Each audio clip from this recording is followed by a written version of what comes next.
Hello, everyone. It's Royce here, and I want to welcome you all to the Royce in the House YouTube channel. I'm really looking forward to this show tonight because we're going to be talking about, once again, my favorite band, Led Zeppelin, the forming of Led Zeppelin, and also Led Zeppelin I, the very first album, the debut album. Okay. Uh, Sitting next to me is Sir James Bowie Sinatra White Lennon. How are you tonight, Hello, James? I'm doing good. Okay, and just directly below both of us is Chris Elliott. Chris has been a regular for some time. He's from Canada, super knowledgeable. Look at what Chris has up behind him. Everything is Led Zeppelin, from shirts to Nice. posters, you name it.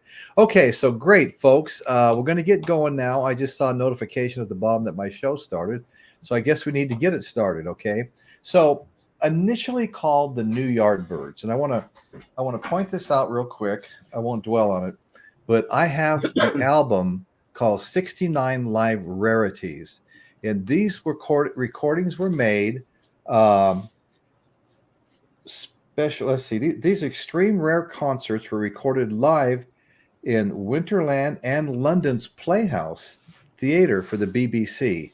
And so these are the songs that they were playing, on their Scandinavian tour to finish out Yardbirds obligations. Okay, so in '68, Jimmy Page, the final lead guitarist in the Yardbirds. The Yardbirds were breaking up. Jeff Beck had already left. Him and Page were in there at the same time. Prior to them being in there, Eric Clapton had been the lead guitarist. Okay, but Jimmy Page Page had left. He was working on his Beck's Bolero. Jimmy Page laid some tracks down for that as well. But now Jimmy Page was tasked with putting together a new Yardbirds, and that was called the New Yardbirds. So that they had Scandinavian tour dates already set for the Yardbirds when the group just disintegrated. So Page was in a hurry to put a new band together and go fulfill those tour dates. Okay. Ultimately, he wound up tapping bassist John Paul Jones, a fellow session musician, Robert Plant, and lyricist, and John Bonham, drummer. But we're going to go through how that all took place. Okay. Initially, Chris Drasia from the Yardbirds, the same band Jimmy was leaving, wanted to do this with Jimmy. They were going to do it together, and they were going to round up the lyricist and the singer and the drummer. And then right before it was about to start, Drasia backed out, said, I changed my mind. I'm not going to do it. So Jimmy Page knew John Paul Jones because they were both session musicians for years, and successful session musicians. Okay. We have been joined by my friend Chris Smith. How are you, brother? I'm fine. Can you hear me all right? Yeah, you're loud and clear, brother. All Loud right, and clear. cool. I'm Right sorry, on. I don't have the proper swag behind me like the rest of you guys. I'm in a private space. No worries, man. But No worries. hey, at least I got my Floyd shirt Hey, on. So. that's what I'm talking about. Now I saw somebody in the chat that said something to the effect of, which was more important? Are you experienced or Led Zeppelin I? Now, I can tell you for a fact right now that I will listen to Led Zeppelin I 10 times more than I will Jimmy. Not because I disrespect Jimmy. I understand. I like Jimmy. No problems with that. But I have to tell you, Chris, it was only semi-recently that I stopped calling Jimi Hendrix my favorite guitarist of all time. really, I still rank him, as do many others, of course, number one. And Jimmy Page is right there, and Clapton is right there, and Beck is right there. Anyway, I've got a list of the top 100 guitarists, and well, in somebody's opinion, right? But Right. I am a huge Jimi Hendrix fan, and I'm also a huge Led Zeppelin fan, and I love both. It's too bad Jimmy only released. I mean, I've got 23, 24, 25 Jimi Hendrix albums, and he only made 3 studio albums. Right. And the family just keeps putting them out there, and there's probably 25 more sitting out there ready for me. But anyway, let me get a little further along into my narrative here. So then we're all going to get a whole bunch of time to speak. But say hi to a couple of people in the chat. We've got Groovy Lisa. We've got Dwayne. We've got James Watson. Chris Elliott with us, of course. We got George, Music for All Seasons. How you doing, brother? Good to see you. Yeah, we'll get caught up a little bit. I usually wind up several pages. Hey, Forsaken George. Several payments behind on the chat. Okay, so getting back into it, initially Chris Drasia, the bassist, that was the last bassist to play for the Yardbirds, along with Jimi Hendrix, the last lead guitar player, he was going to do this with Jimmy. They were going to do it together. They're going to go find a singer. They're going to go find a drummer, put together the new Yardbirds, go fulfill the already scheduled Scandinavian tour dates that the old Yardbirds could no longer fulfill because they disintegrated. So Drasia finally backs out, says he's not going to do it. So now Page is, by himself. And he remembered he'd recently received a call from his friend, a fellow session musician, John Paul Jones. So he called John Paul Jones. John Paul Jones had called him and said, "Hey, Jimmy, if you got any new projects coming up, please call me. I'd be interested in working with you, And they had both made quite a bit of money, actually, as session musicians already. So anyway, looks like we've been joined by Fernando Marina Mujica. Hey, thanks, brother. Totally appreciate you seeing you here. So anyway, so here they are. They need to find John Paul Jones, Jimmy Page. They need to find a singer and they need to find a drummer. So the first person they think of is Steve Marriott, who played for Humble Pie and some other small faces, very well known. He contacted Steve Marriott, said, "Hey, this is what we're going to do." Everybody knew who Jimmy Page was, famous session musician, lead guitar for the Yardbirds. And Marriott was saying, "Well, let me think about it." Well, Don Arden, Marriott's manager, stepped in, who was considered quite a thug, almost like the gangster of managers, right? He said to Jimmy Page, "How would you like to be playing the guitar with broken fingers?" So that was out. Okay, so next there was Terry Reid, was a fantastic singer. His voice was just so dynamite. He got the nickname Terry Super Lungs Reid. Okay, so that was the next person Jimmy Page contacted. Well, Terry was really into his solo career. It was really taken off. He was set to tour America with the Rolling Stones. Let's see, who else was it? It was the Rolling Stones and and the Cream. The Rolling Stones and Cream, not the Cream. Okay, I get corrected on that every once in a while. I can't help but throw that "the" in front of it, which doesn't exist. So he was getting ready. His solo career was taken off, and he was getting ready to tour and open for Cream and the Rolling Stones. So that's kind of hard to turn down when somebody's trying to put a band together. And who knows how that's going to go, right? So he said no, but he goes, "You know what? You're going to like this guy. His name is Robert Plant. He's going to be playing at some little teacher's thing, out in the sticks somewhere.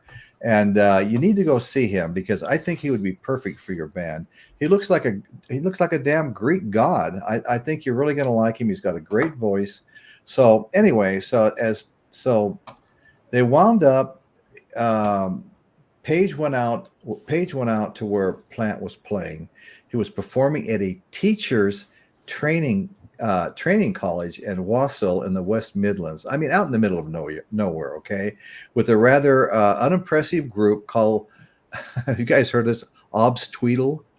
He was playing with Ob Tweedle. The audience was practically non-existent, just several kids that are all tanked up on beer. Okay, let me get a few chat messages up here before I'm 100 pages behind. Okay, so Chris, you were telling me that, hold on. Okay, Chris Smith, you were telling me that you're a big Jimmy Page fan. Absolutely.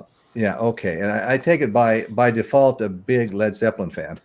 Absolutely. And I think Jimmy Page's best thing he ever did was get John Paul Jones in there in the first place. Super talented. Yeah. I mean, he could play anything. He could play anything. He could arrange everything. He was the secret to Led Zeppelin. Of course, you got Bonzo. He was a secret. Of course, you got Bonzo. That's a monster on the drums. Jimmy's a monster on the guitar. Robert's a monster with his vocals. Yeah, that's right. But John Paul Hey, Jones, to me, they were because I'm a bass player, so yeah, I lean towards bass players anyway. But right. John Paul Jones was the key. They were That, all they were. Go ahead. I'm sorry. no, I was just going to say he was the first puzzle piece. I mean, Jimmy Yeah. was Jimmy. Obviously talented, Right. obviously Right. well known as a studio musician, Right. but John Paul wasn't. I mean, I know he did some studio work, but not as infamous as Jimmy. But Right. I Right. think the first puzzle piece for the whole Led Zeppelin puzzle was, besides Jimmy, John of Paul course, Jones. was Yeah, John no, Paul no, they Jones. were equal. Just like not every band is like this, but the really good ones seem to be. You have to have those four members. When one of them leaves, it's no longer the band anymore. You know, Correct. I mean, I know that, Celebration Day, Jason Bonham came in, who I just saw in concert about a month ago. Absolutely loved him. And it was fantastic. Last song they did was "Whole Lot of Love." I was a junior in high school when "Whole Lot of Love" came out. And it actually woke everybody up to Led Zeppelin one. Not everybody, but they didn't have any singles, so a lot of people didn't know who Led Zeppelin was till Led Zeppelin II came out, and "A Whole Lot of Love" was coming out of every car window and every storefront that you went walking by. It was just a monster, and that really turned people on to Led Zeppelin. So anyway, I just wanted to mention to my friend Novice Nick in the chat. Hey Nick, I just put a link up. Why don't you join us, brother? I'll be looking for you down there to bring you up. So anyway, so here we have it. Jimmy went there and watched the band, at this place out in the middle of nowhere. A bunch of drunk kids was all that was there. The band was terrible, but he couldn't keep his eyes off of Robert Plant. Tall, slinky, skin tight jeans, big halo of hair, moved like a Greek god, as he was described by Terry Superlungs Reed. Okay, and he had a distinctive sexual quality. And Jimmy remembered it was almost feline. Jimmy said, as Jimmy remembered, almost feline. Okay, and he goes, it was a little bit like a unrefined Stevie Winwood, earthy, uninhibited, but it also soared to a primeval wail. And Jimmy was thinking to himself, now wait a minute here. This guy is absolutely perfect. He's got the perfect voice. He's got the perfect look. He's got the perfect stage movement. Not sure about how good of a frontman he'd be, but there must be something wrong. He must be either difficult to work with. Nobody wants to work with him. There's got to be something wrong here because the guy's out here playing in the middle of nowhere to some drunk kids in a terrible band, Obstweedle. You would think that he would have been picked up by now. Okay, so that kind of threw him off a little bit. So Jimmy decided, well, I need to get to know him a little better. So Jimmy invited him to come down and spend some time with him. I think let's see, what was it called, Pangbourne or something like that, where Jimmy lived, and he had a 3-story boathouse there. Okay, Jimmy was already financially successful. I mean, there were studios where 60+% of the music that left had Jimmy Page tracks on them.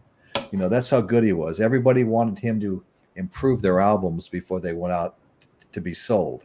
So that was pretty amazing. So he was already well known. Of course, he made money with the Yardbirds. Hey, Oberheim, how you doing, brother? Made money with the Yardbirds. Made a lot of money as a session musician, as did John Paul Jones.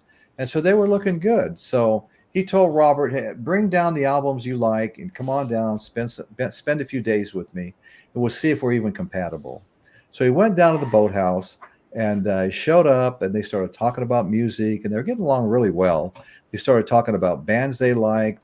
Robert pulled out all the stuff he brought with him, his music, including a Robert Johnson box set that he'd gotten some time back. And okay, we're bringing somebody else on. Okay, let me introduce my good friend, Novice Nick. Hello, Nick. How you doing, Hello, brother? my friends. I'm well. How is everyone? We're doing good, man. We're doing good. And Sorry we're I'm late to the show. yeah, you're sitting next to Chris Smith. No, quite all right, man. We appreciate you showing I up, think I met Chris once before. I don't think I've ever had the privilege to Sir James. Good to see you, sir. I've seen you, but I don't think we've ever met. So pleased to meet you. Nice to Yeah. meet you too. Nice to meet you too. And I'm Yeah. sorry, and I'm sorry if my appearance, offends you in any way. No, Now why you would look good. You look good. Hey, it's what God gave you. How could that offend? Yeah. Right? How could that possibly go wrong? Right. In the image of him, that must be perfect, just the way he wanted it. So we're talking about the forming of Led Zeppelin, and then we're going to talk a little bit about Led Zeppelin one. Last week I covered Led Zeppelin II, and I tell you what, Right. we all talked about this last week, but Led Zeppelin, like so many other bands that we love, are like a moving target. If you ask me today what my favorite Led Zeppelin album is, I'm going to rank my top 3. It may be different from what it was 2 months ago, and it'll probably certainly be different from what it's going to be 6 months from now. I've gone from Led Zeppelin 2 as a favorite to 1 as a favorite to 4 as a favorite to back to 2. And then there's a whole lot of people that prefer, well, 4. People love 4 with Stairway to Heaven. And I believe I made that statement last week. Yes, you did. Well, go ahead. Royce, one thing. Okay. Asking me to pick my favorite Zeppelin album or my favorite Floyd album is like picking a favorite child. It cannot be done. No. Because sure, that's easy. Yes. I'm kidding. Yeah, it's Steve. He's good. He's all right. But no. I just mean, it's hell yeah. Every album, with maybe the exception of Coda. Yeah, Coda was kind of put together from leftovers. Some people still love it, but it was cobbled together a little bit. Yeah, cobbled together, the Endless River. But having said what I just said, even the cobbled together stuff from Zeppelin is better than everybody else's best stuff.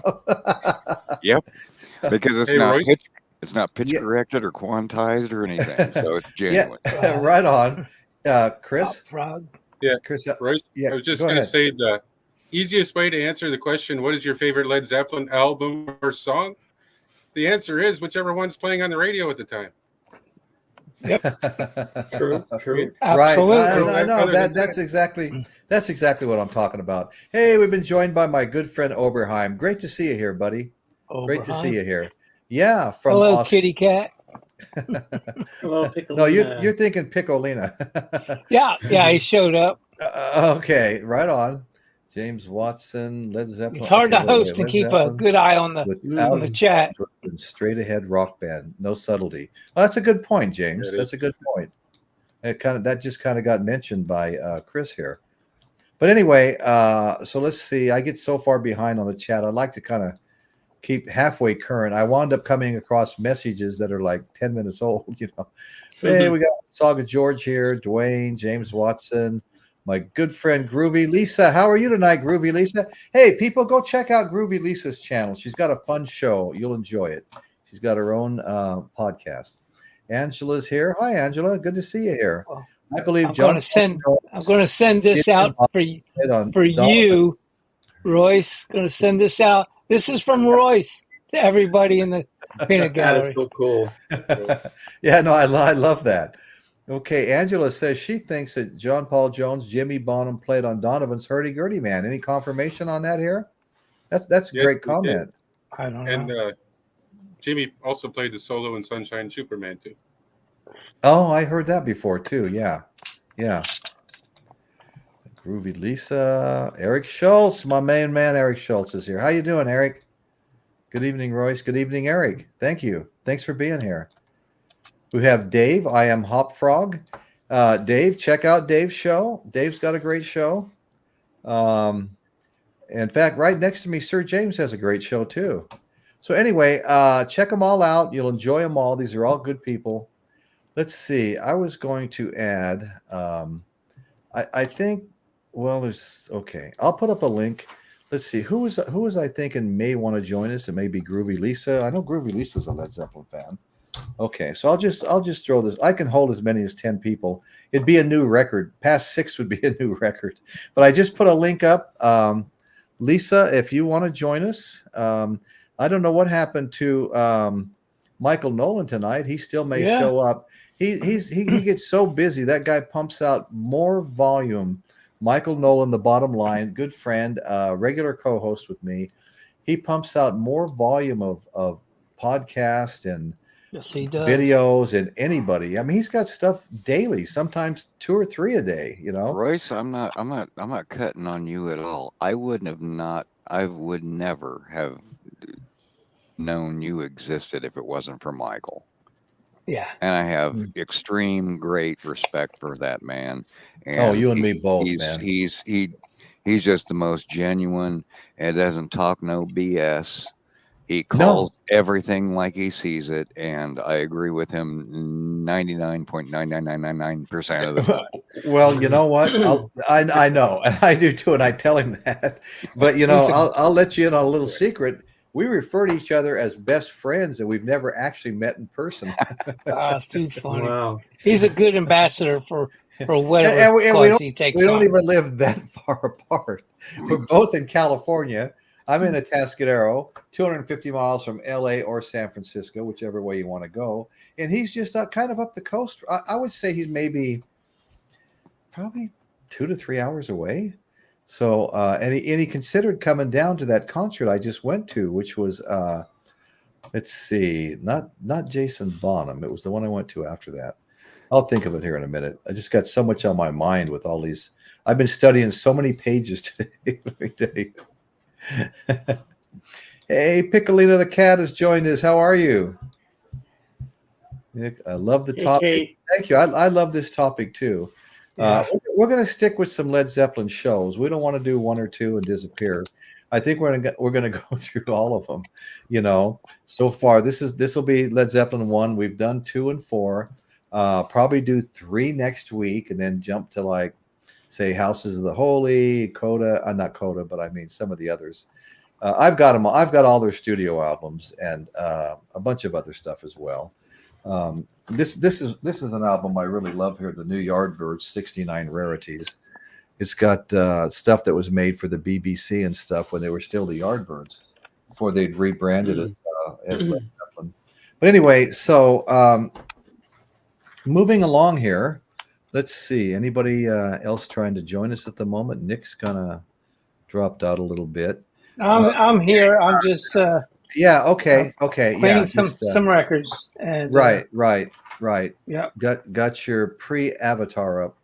Hey, Dave, I forgot to tell you, you're more than welcome. You know that. You've been becoming a regular co-host yourself. Dave, I am Hop Frog. Dave's got his own show as well. Everybody's got a show, it seems like. Okay, Chris Elliott, hi Piccolina. My friend Groovy Lisa. There is a link up if Lisa wants to join us. And Dave wants to join us. And sooner or later, I have a feeling, unless somebody's not feeling well, that Michael Nolan will be here. It's rare that he's not, but I will say this about Michael. He's having trouble. He's got an Apple system that he runs everything through, an Apple laptop. And his voice has not been working out as well as it normally does. He's a little more muted in the background, and it's just been frustrating the hell out of him. You can still hear him and everything, and it's still fine as far as I'm concerned, but it is different. It's not the way it has been. So I know he's like, I don't want to even come on anybody's show till I get this fixed because I just sound terrible. But he really doesn't sound terrible. He just doesn't sound like he used to sound. Okay. Well, I don't know, right? He sounds like he used to sound. It just his voice is still there, and it'll be loud. Just his audio that's a little off. Right. Yeah, no, that's what it sounds like, right? He's just turned down a little bit. Yeah. Royce, the other week I could not be here. I was at the Illinois Railway Museum, which is a great big place, full of great trains. Many that they operate on 5 miles of track. Wow, that's really cool, Eric. Yeah, no, that's Eric. I got another friend, Bill Kay. He lives up Northern California, a small coastal town, and he's really into trains. He's involved with all their trains up there. Anyway, Caitlin's here. Okay, Caitlin, we've got a link up. You're welcome to join us. Okay. I'm back. Eric Schultz. Maybe someday you guys, Royce and Michael, can meet in person on camera. You know what? We're Awesome. going to make a point of doing that. That I want to see. Absolutely. cool. Yeah. It was absolutely. actually Robert Plant and Alison Krauss I saw just a few weeks ago. Oh, And nice. I went by myself. My wife didn't really want to go. And Michael said he almost went. So I guess we should have talked because he almost drove down there because he loves Led Zeppelin as much as anybody on the panel loves Led Zeppelin. Right. So no, that would be a good thing for us to do is meet at one of these local concerts. We have this Vina Robles amphitheater here in Paso Robles, and there's no bad seats. They're all good seats, because it's an amphitheater. I've seen Alice Cooper there, Jason Bonham, and now Robert Plant and Alison Krauss. Awesome. And it is a great venue. Devices not connected. Okay. Chris is having a little trouble there. Do a little chat scrolling here. While we're chat scrolling, I think what I'm going to do is throw up a couple of my fun pictures I wanted to show here. Look at that double neck. Nice. Do you know that I have a painting in my entry hall of Jimmy Page playing the double neck? And it's Wow. not a print or a numbered print. It's a freaking painting. I thought I saw that when you did And, a little tour of the house. Yeah, and right above it is Robert Plant with a dove in his hand. I wouldn't have put it up if it was Ozzy Osbourne with the dove in his hand. But anyway, lunch. right. We show a few pictures. I've got more. I can come back to them. Love that. I like love that one. Yeah, really yeah. cool. So we've Yeah. been joined. I like We've that been joined by my Hey, Caitlin. dear friend, Caitlin Stoddard. I know, Resnick. Caitlin, Hi, Caitlin. Good to see you. Hey, Kate. Hello. Caitlin and I go back a long ways. We were on Eons. It's been like 4 years now. eons. We were on other shows together. I know it's been some time now, and this was long before either. Caitlin's Magical Corner. Caitlin's got her own live podcast twice a week, right, Caitlin? Wow. Yeah, for the time Yeah. being. Yeah. Yeah. Well, I wanted to mention that. I do have a membership. It's hard to talk about stuff like this, but I do have a membership. I've got, I don't know, Okay. five or six people have joined, but I just put 3 new videos, membership only videos on there. Put 2 of them on today, 1 of them on yesterday and the day before. One of them has to do with Jimi Hendrix. One of them has to do with Eric Clapton. So anyway, they're fun videos. I'm going to start trying to put at least a couple a week on for my membership. Give people, reward people for supporting the show. Anyway, you don't have to do that to support the show. Everybody here is supporting the show, and that's the most important thing of all. I really appreciate every single one of you, whether you're on the panel, in the chat, or whatever. You're all you guys all make this show. Okay, fun to have Michael Nolan here tonight. Eric, that's exactly right. I didn't talk to Michael today. Something must have happened. I know he's been unhappy with the way his voice sounds. Something's not working right. But The show must go on. Come on, Michael. Yeah, right. You tell them. The Yardbirds, John Mayall, Blues Breakers produced the most amount of musical talent in So rock. let's go on. No, I that's right. I mean, yeah, there are going to be people that argue, well, what about the Stones and what about the Beatles and what about, all these other people? But yeah, the Yardbirds were really one of my favorites of the British Invasion because a lot of the other bands like the Beatles and stuff were a little more poppy. Now, don't get me wrong. I was in 6th grade when they hit. Okay. What was I? Well, I was actually listening to Chuck Berry and some other stuff then already. Great stuff. I was listening to the same thing the Beatles were listening to. Okay. Right. But I can remember my neighbor asking me, I had one of these little transistor radios in my shirt pocket with one earphone, sold for like $7. He goes, hey, what are you listening to? I said, Chuck Berry. He goes, Chuck Berry? Really? You listen to Chuck Berry? Go, yeah. He goes, well, what's your favorite song? I said, well, Riding Along in My Automobile. He goes, well, he's got a lot of other better songs than that. So you should look them up. I said, okay, I will. But yeah, but anyway, so getting really off track here right now. Yeah. Can I add something to, and it's on track. We're talking about Chris Stredka. He actually kind of influenced Led Zeppelin in more ways than one. When Clapton quit the Yardbirds. Okay. He originally asked Jimmy Page. Jimmy Page says, "No, I'm making too much money doing studio work. Here's my buddy Jeff Beck." Yeah. So Jeff Beck was there, and then Chris Dreja quit on bass. Right. Then Jimmy Page Right. originally came in on bass, and then Chris Dreja came back on bass. And then you had a brief period where Jimmy Page and Jeff Beck were dual lead, and then Jeff Beck left, and the rest of the group left. And like you said, Dreja said, "Oh yeah, I'll stick with you," and then he left again. So he had in one way or another, he had a lot of influence on Led Zeppelin starting as well. Okay. I didn't quite know all of that. Yeah, I just knew that Dreja was going to initially reform the Yardbirds with Page and go fill the Scandinavian tour dates, and then he changed his mind. Anyway, I bet he's been sorry for a very long time about that. Well, he's had a pretty good career as a photographer, though, so that kind of made up for it. Right. Now, Chris, Eric, that's totally cool. Eric got together with some people up there. Okay, so let's see, where were we? Go ahead. What were you saying? Oh no, I just wanted to say that speaking of Jeff Beck, okay, I used to be a huge Roger Waters fan, but not so much lately because he's become a political proselytizing monster. And the only album that I can actually listen to anymore solo is Amused to Death. Why? Because Jeff Beck's on it. Yeah. I mean, What God Wants, Jeff Beck is original. He's amazing. Yeah. He's the best finger picker player guitarist that I've ever. It's amazing. Yeah. And it's so unique. It's so unique. It's completely unique. He's always got that whammy bar is always close at hand. He uses that just nonstop, and he picks with his fingers. Something I can do a little bit on acoustic, but never on electric, really. And it's just so impressive and talented. I listened to a couple of Jeff Beck songs today while I was scrolling through YouTube. I came across some live in concert stuff. A very, very, very. I've actually, I've seen him twice in concert, and it was at the Experience Hendrick concert, where all these great, guitar players all came together to play Jimi Hendrix songs.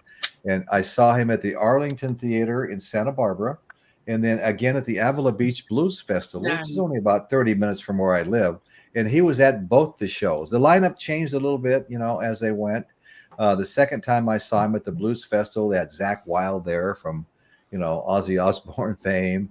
You had, of course, Jeff Beck. And then you had, Buddy Guy, who I've seen twice in concert. Great blues guitarist. Yeah, no, he's absolutely amazing. And a bunch of other people. There's such a lineup. I have two of Buddy's autographed guitars. No, guitars? Are they? What scale are they in? No, there's guitars. I'm just kidding. I also have a double autographed poster, and there's one other thing I have. I can't recall. And an album that's double autographed, which means that the album originally came with the autograph on it, and then he autographed it. Yeah, I was very fortunate. We were. I've mentioned it before. Did a blues festival here in town. Okay. And, yeah, incredible. I'm very fortunate. And I don't play guitar. I've tried. I've never tried the electric guitar. I tried acoustic. Didn't have the time. It takes a lot of time when you're old. It takes a lot of time. Yeah. To learn anything, let alone an instrument. Right.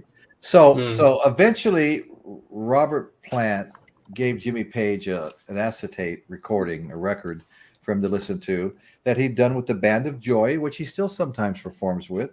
And it had Hey Joe on it, For What It's Worth, the Buffalo Springfield song, and then another song. Yeah. And the whole thing, he said, we recorded this whole thing in a half hour. And the session might have been slapped together, thought Jimmy, but it was as good as anything Led Zeppelin's ever done. And anyway, John Bonham's adrenaline, fueled drumming was on it, and that just really blew. He hadn't met John Bonham yet. He did finally go to a club and watched him play, and asked him if he wanted to join, and he said, "Let me think about it." And Robert Plant said, because they were good buddies, they were always good friends. They grew up in the same area. They grew up in the same area with all the members of Black Sabbath. In fact, John Bonham used to go to the Black Sabbath shows, and he'd always wanted to sit in on Bill Ward's drum set. And finally, Bill Ward wasn't there yet, and Tony goes, "Yeah, go ahead," because John Bonham was Tony Iommi's best man at his wedding. I have a video on that. Really a funny video. Anyway, so they were all buddies, and Robert Plant was buddies with them too. They were all in the same area. So anyway, John Bonham proceeded to sit down and destroy Bill Ward's drum set. And afterward, whenever he went to a show with them and said, "Hey, can I give her a go?" Ward would always go, "No." Yeah. Can't blame them. Right, Bill Ward was just generally a funny guy anyway. Just yeah, just a funny guy. Right. So was Geezer Butler. I have his book. I have his book, Into the Void. Geezer Butler. I like him. Oh, I like Well, him. he was the main lyricist. I don't think Ozzy could write much of anything. I think he's one of the top Pigs. bass players in history. So. Yeah, I think War Pigs is the I know one he that's just wrote a best. book too. Just ding ding. Oh, I yeah. want Geezer Butler's book. I Yeah. haven't done so Just I want to read all that. of Totally love all those songs.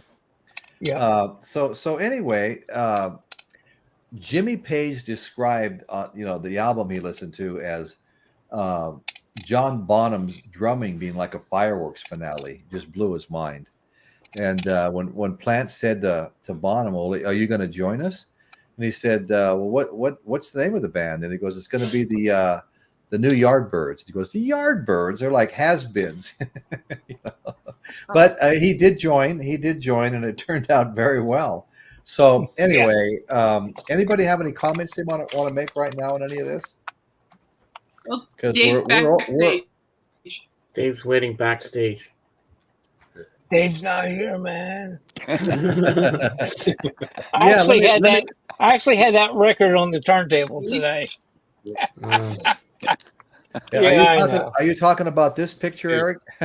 Oh my Isn't that god! Nice. I love that beautiful picture. I do too. Yeah. Wow. Look at the way he's dressed too. Yeah. Oh, absolutely. He Got to doesn't be look- flamboyant. He doesn't look like the Grateful Dead, does he? Nope. Mm. Nope. Well, it depends. Were they tripping? Yeah, who knows? I got Who some knows? photos for you, Royce. You do? Not the stage yet, but Oh, okay. No. I like being upstaged. Let me get back to my comments here. Go ahead. No. Don't you want me no more?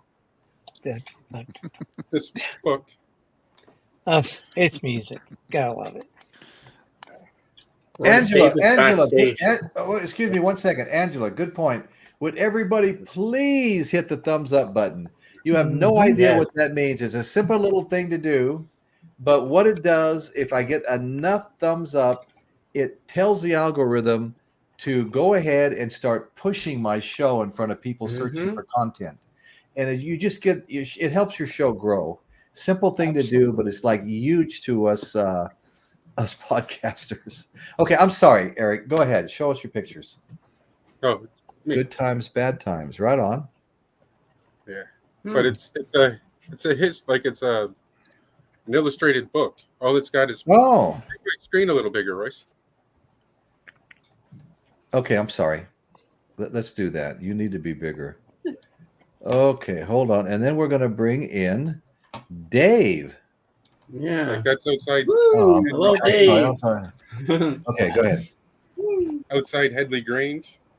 Oh, Headley Grange. No kidding. But it's full of pictures. Like another one. Bonham with the guitar. Oh, wow. Is that kind of 3D looking? Maybe, I don't know. Okay. But it's just like it's even got a picture on the back. Oh, yeah. Yeah, those I found this a few years ago. I think it was at Jimmy Page's book was on sale. His picture book. Okay. But I couldn't afford that one, and this one was about $20 cheaper, and this one was still $50. Wow. They get us coming and going, don't they? And I got a couple more Zeppelin things. I got The complete guide to classic rock. Ultimate Band, Classic rock's ultimate band. Yeah. Okay. and then this one here. I don't know if you can see that. Oh, look at that. Get the lead out. Ooh. My father used to use that on me a lot.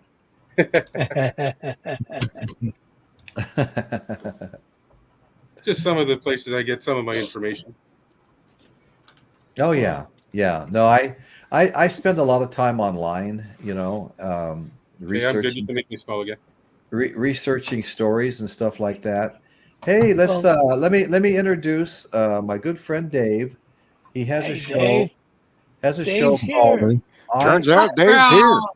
Dave has Dave's a here, show man. called Hey man, it's me, Dave. called I Am Hop Frog. Yeah, that's And me. I saw you Dave's a today hop on James' show. You and Caitlin both on James' show. I was actually outside of my driveway cutting decorative ends on beams, and I noticed James was on, and I never get a chance to catch him because Sunday's like a really bad day for me to catch anybody. Yeah, that's bad for a lot Trying of to- people. I mean, I could Well- spend all day almost trying to prepare for a show and other things, Mhm. but I also put two shows in my membership, members only shows. I made 2 of those this morning when I woke up, and then started working on today's show. But I had some work to do too to prepare for tomorrow on the construction site. So I was out there in the driveway when you guys were on, and the phone was on my wife's trunk, and I was on the sawhorses with my saws and stuff, But anyway, There you so good to see you, buddy. I'll make you small Yeah, it's good again, and go. Yeah, there you go. Yeah. we'll be looking forward Yeah, to hearing we're what you have to Royce, say. Royce, can you make me large for a minute? Absolutely. 30 seconds. Just need No, to no. know if Dwayne has this book. Oh, look at that! Ooh. I have never Everything seen you need to know. Whoa. And Wow. it's a children's guide. that. Oh, is it? Yes. Oh, I'm in your It- that kind of stuff. Wow. That's funny, man. That's I funny. like And that. lyrics. Nice. Cool. Oh, you got Now, lyrics too. is it readable on that side? Oh yes. Yeah. Oh, Yeah, okay. a little I'm bit. just seeing a mirror image. Better if I okay, put my good. glasses on. That's cool. It really Look at reads that. One of the 4 signs right there. That was Yeah. let's see. That That's was so John Paul neat. Jones's sign, I think. I like that. Yeah, that's cool. Yeah, Well, no, you that's got Yeah, cool. Everything. a record in there. No, I it's get just an image. It's not a record. Oh, I wish it okay. was, right. Yeah, no but kidding. yeah, Oh, it it's looked like it was a record. I'm like, huh. right. Yeah, they did. It's it's too funny. That Yeah, is totally that's- like a that's- first grade children's book. Yeah, exactly. If the Nice. sun Cool. refuses to shine, I would still be loved. right? Yes, I love that. absolutely. Yep, that's where you have. Oh, a friend gifted that to me. I was awfully sweet. It just showed up one day. Hello, Yep. Piccolina. He had heard. You can make it small. He had heard I had a new nephew come into the world. Got to get him started out right. Oh, yes. Well, now I know Really what want to get now I my 5-year-old. Really wants to So- do some questions about Led Yeah. Zeppelin. So He actually got it on Amazon, so Nice proof. it's out Jimmy, there. Jimmy Page was 24 years old at the time. I think Robert Plant was 18. He was very impressed with Jimmy Page because Jimmy Page was already a successful, musician, just dripping in class, to Robert. And he lived in a 150-year-old Thanks, Eric. Victorian boathouse, 3 stories tall. And he Wow. just, had a lot of great music in there. It was just successful. He had a beautiful girlfriend there. Robert was impressed with that too. Thanks, Royce. I haven't done a video in a while. Oh, okay. But you've done a lot of good ones. I know. Yeah, I've been on some of them. Only John Paul Jones played on Hurdy Gurdy Man. Okay, that was a response to Angela. I think Angela asked about that. Piccolina the cat. Look at that. I put that link to join the show on like 10 minutes ago, and I'm finally catching up to it on the chat. Isn't that crazy? Mhm. Very. It's just, you know what? If I don't get to pop a lot of messages up, folks, it's not because I don't want to. It's because there's just a lot to do here. There's so many. Yeah. Yeah. Mhm. Royce, the other We week I jump could not be here.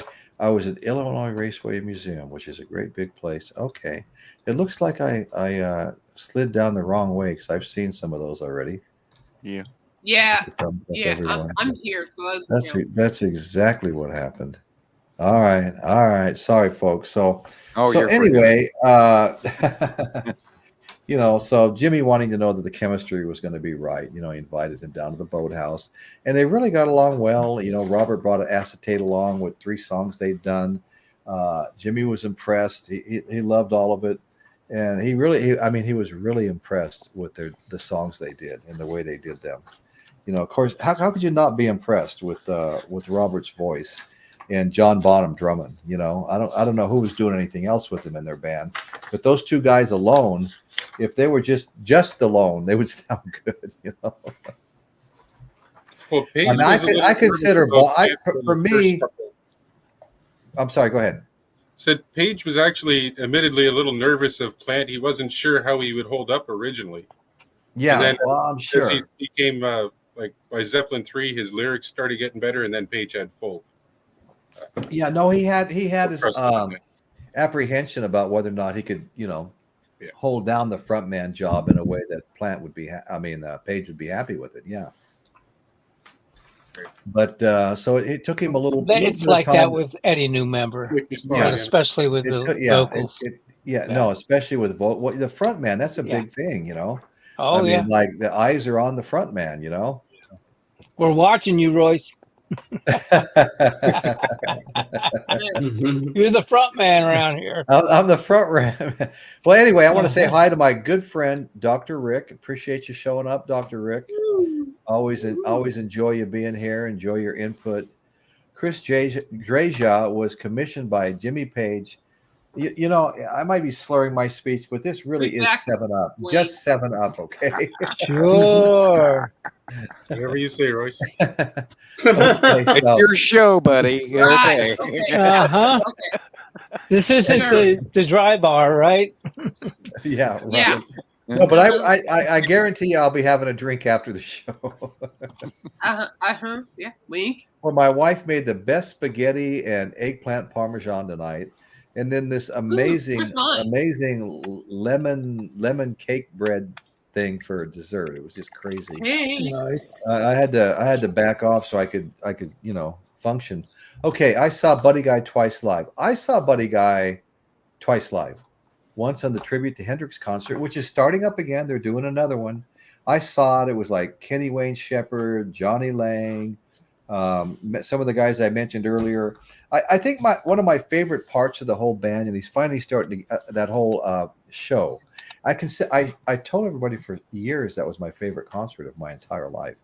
But one of my favorite parts was Ernie Isley. Ernie Isley gets up there and he goes, "Well, Jimi Hendrix lived with me when I was a little kid. He played in my dad's band, the Isley Brothers. They lived 4 or 5 years. He lived at the Isley Brothers house, And he goes, and Jimmy taught me how to play." He's talking just like that too. And then when he started doing his Hendrix songs, it was like, oh my God. Every other guy, you could close your eyes and you thought you were listening to Hendrix. Not that I think any of them were as good as Hendrix, but they were all great. When you sit there and all these people, come in, that famous guitar players you've heard about your whole life and great bands, and they're all wanting to do this. Oh my God. They're all wanting to do this tribute to Hendrix concert, because they all have so much respect for him. And now that tribute to Hendrix or experience Hendrix concerts, I think it just started again. It's going to be traveling around the country. And if I get a chance to see it, I'll go see it for a third time because I love that damn show, man. I will. Comes back to Santa Barbara, anywhere around here. Might even wind up here at Vina Robles. They've been getting everybody up there. Royce, what was your first concert you ever saw? I honestly don't remember. Even some of the ones I saw and I know the names of them. I still don't remember. They I was- were really good. I was because of your I was- 7-Up again, right? I was 16 years old, and I was at a Chicago concert, and this was when Chicago was really at their peak, and we had our backs up against the wall at the Las Vegas Convention Center, as far away as you could possibly get. And I looked at my friends and said, "I'm going to go find a better seat." Yeah, Oh man, since I was 9 years old, I was like, I want to. you know what? I saw them in concert. I used to have 3 Harley Davidsons. Not the cart. No, but I saw them in concert on the Laughlin River Run in Laughlin, Nevada. It was like a motorcycle ride. You'd ride your Harley back to the Laughlin. I won the jackpot, but not it was- getting hits a jackpot. He won next- whether he knew it or not. Right. the next few years after that happened, it was a little quiet there. It wasn't quite as rowdy as it used to be. I bet. But It feels anyway, like something else. so Sons of Anarchy. Gee whiz. I know I love that movie. Oh, it's a Sons great of show. Anarchy. I'm happy. That was my favorite show, to be honest with you. Oh, wait, So- I'm almost done with season 5. Oh, are you? Okay, yeah. I Yeah, went through the really whole good. I I went like through the it, whole though. thing I do. twice. I think I used to own all the shows on Amazon. I don't even know how to find them anymore. But okay, so it took Jimmy and Robert a while to Mhm. get comfortable with one another. They were so different in their backgrounds and experiences. Robert was unsophisticated, humbled, even awed, by Jimmy Page. He was well traveled, super successful. The way he carried himself was more cerebral than anything that had come before him, Robert said. He was really impressed with Jimmy. It was music that finally broke the ice. Okay, they talked into the night about Elvis, Jerry Lee, Chuck, Buddy, Eddie, as well as Sonny Boy Williamson, Johnny Burnett, Benny King, Otis Clay, Solomon Burke, whose songs rolled off their tongues. I looked through his records one day while he was out. I pulled out a bunch to play when he got back. And when he got back, he said, "Well, what'd you pick out?" And he looked through what Robert had picked, and he goes, "That's exactly what I was going to pick. The very same albums, every one of them was exactly what he was going to pick." So, I mean, they really did, start to hit it off. Okay. So the conversation eventually turned to, forming a group. And there was already a bass player in place, John Paul Jones, of course. Tris Draja had announced his decision not to join. That's too bad. So Jimmy was leaning towards John Paul Jones, his friend from session work, with a list of credits and a reputation for being, on a lot of albums. No introduction really was necessary. Anyway, so they got along great, and Robert Plant was basically all in, and so they really hadn't gotten Bonham on board yet, So that's coming. So let me ask Paul here: is John Bonham? Anybody here consider John Bonham their favorite drummer, or think he's the best drummer of all time? Mm, Yes, and He's then He's a good drummer, but Neil Peart probably second. I'm Yeah. gonna go with Keith Moon. What about Keith Danny Moon, Carey? yeah. yeah, I like Keith Moon. I thought he was really good. Well, yeah. It's hard. It's just like picking out your favorite Led Zeppelin album, right? Your I favorite? mean, I love John Bonham. I love Keith Moon. In fact, I did a show called The Hollywood Vampires, and I'm not talking about the Hollywood Vampires band. I'm talking about the Rainbow Club The drinking club. in Hollywood. It was the Hollywood Vampires Drinking Club. The president was Alice Cooper. The vice president was Keith Moon, and Harry Nilsson was in it. When John Lennon was in town on his so-called lost weekend that lasted almost 3 years, when he was split up from Yoko Ono, and he was there with what used to be Yoko Ono's secretary, Peg something or other. Anyway, yeah, May Pang, that's right. Anyway, Harry Nilsson, who was a charter member, would always bring John Lennon into all the meetings at night, where all they did was drink. It was a drinking club, and there was a funny story where they went down the road to the Whiskey a Go-Go, and the Smothers Brothers were there performing. And John Lennon started just insulting the hell out of them. And I think they wound up kicking John Lennon out. And I think Lennon even punched somebody before they got him out. But they were totally out of control. There was a certain, Brandy Alexander's. Harry Nilsson always drank the Brandy Alexander's. That night they were both drinking them, and they'd smoke some weed. Maybe they even took something else. I don't remember the whole story right now. But John Lennon just got completely out of control. But what they said about Keith Moon, the whole reason I brought this up, Keith Moon, what they loved about Keith Moon is that you never knew how he was going to show up dressed. He might come in as the French maid. He'd go to all these costume shops all over Los Angeles and the Hollywood area. He might come in dressed like a French maid. He might come in dressed like the Queen of England. And they said part of the fun of the drinking club was never knowing what Keith Moon was going to do next. And that's where. Yeah, and he came in as as the Queen, and he danced the waltz with John Lennon. Right. That doesn't surprise me, but he did about every crazy thing you could imagine. 7-Up with what else? No, just 7-Up. Just 7-Up. I didn't want anything else. I did have what did I have with dinner? I had a vodka and cranberry, but it was more of a pink cranberry. Okay, Royce, this is a great discussion, but you still haven't really gotten to the making of the first album. I like how Jimmy had made the whole thing independently and then presented it to the label. Well, that's exactly right. Jimmy Page had enough money. He didn't want to be at the mercy of the record labels. So he paid for all the studio time and all the recording. They don't want to show up with their hat in their hand, and be beholden to the studio for, a bigger percentage of the money. So that's exactly right, Eric. I was getting to that. We're just taking forever, right? Well, Jimmy had the album in the can before they got a record deal. No, that's exactly right. What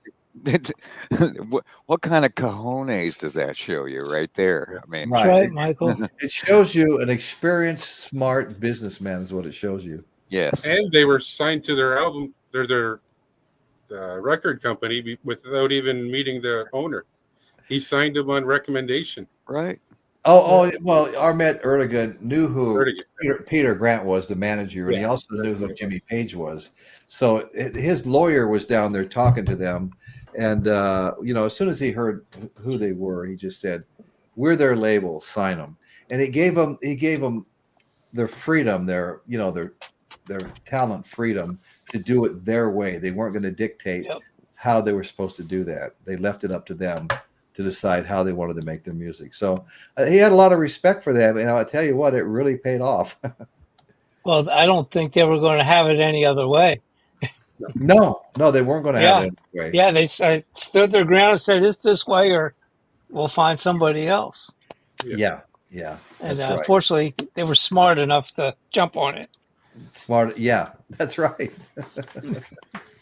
That's exactly right. Okay, Dave, I am Hop Frog. Hard to pick a favorite drummer. I do pick Bonham. I do like Keith Moon. Bonzo, baby. Yeah, I pick Bonzo too. Yeah. Hey, I heard somebody the other day, hey, what do we got here? What do we have here? Geez, Royce, no freaking contest. Bonzo is the greatest drummer in rock. End of discussion. Good Lord. Yeah. Hey, Michael, guess what? I just put a link up, and you were in high demand. You were in high demand tonight. We're getting towards the end of forming Led Zeppelin and about to talk about Led Zeppelin I. And I know there's some things you have to say about forming it because we've talked about all this before on each other's shows. But anyway, so you need to get up here, brother. Everybody's waiting for you to join. The link is up. I totally copied my style after Michael. I mean, I was wondering about where that came from.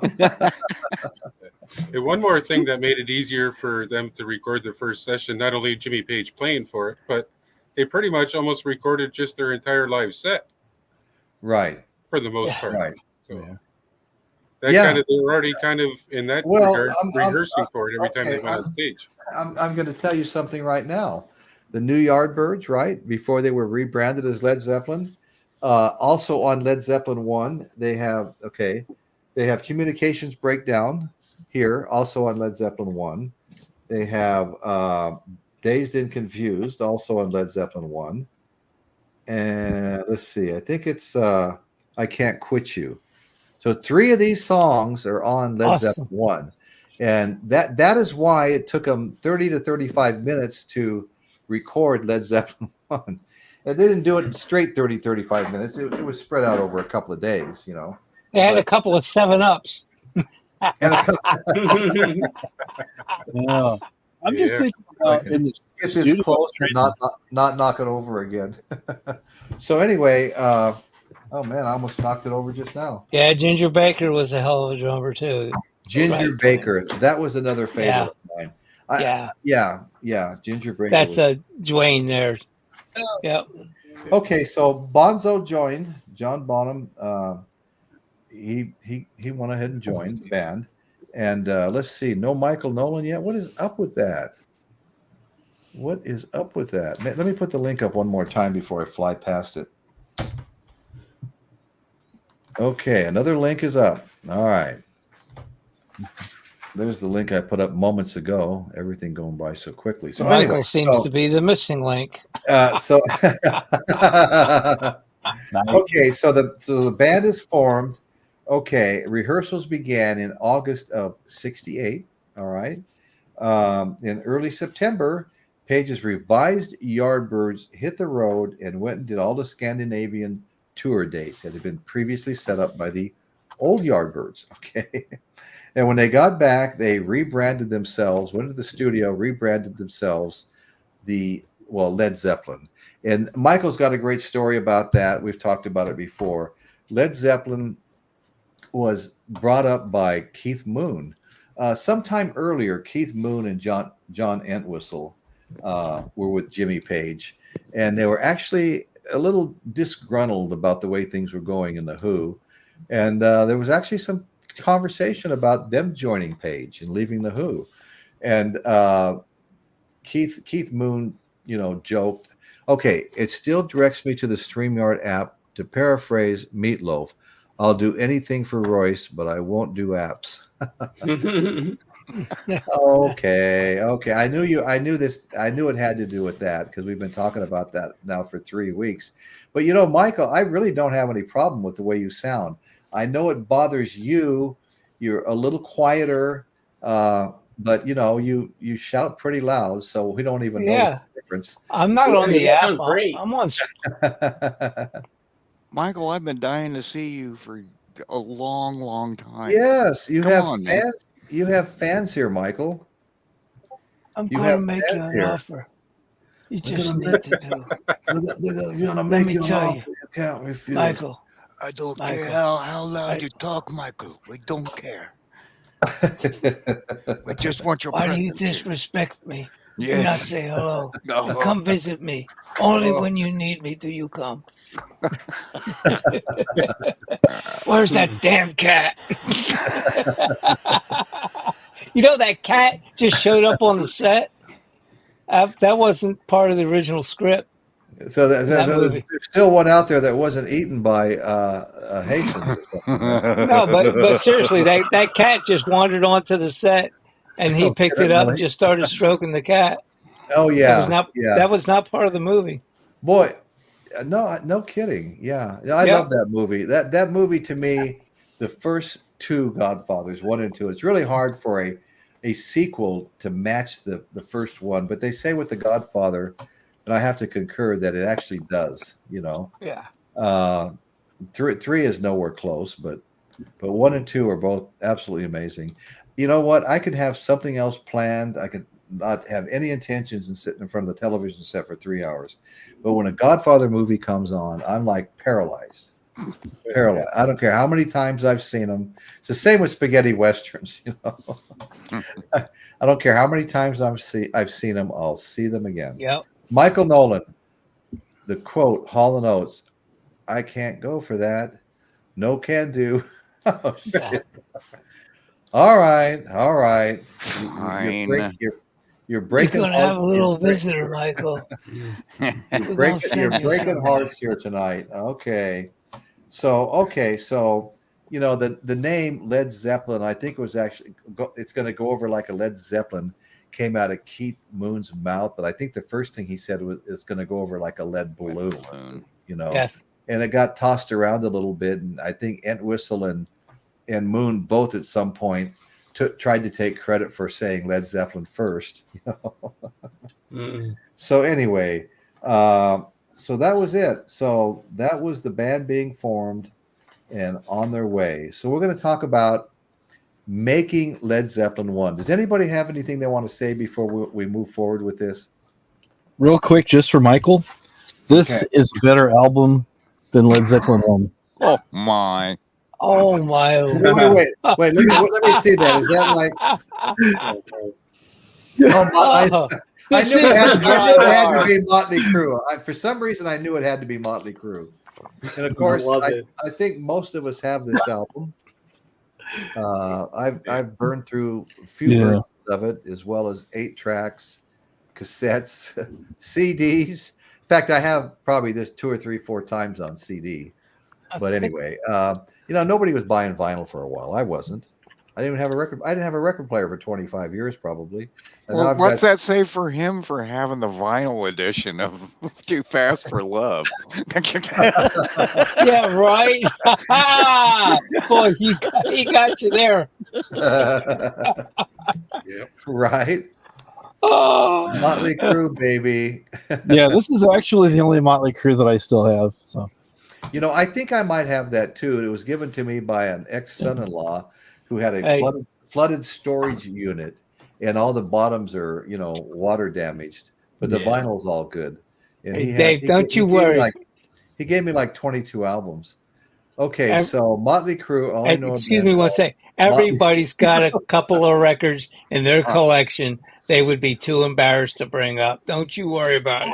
But we all got our little quirks. I'm not embarrassed at all. I mean, good.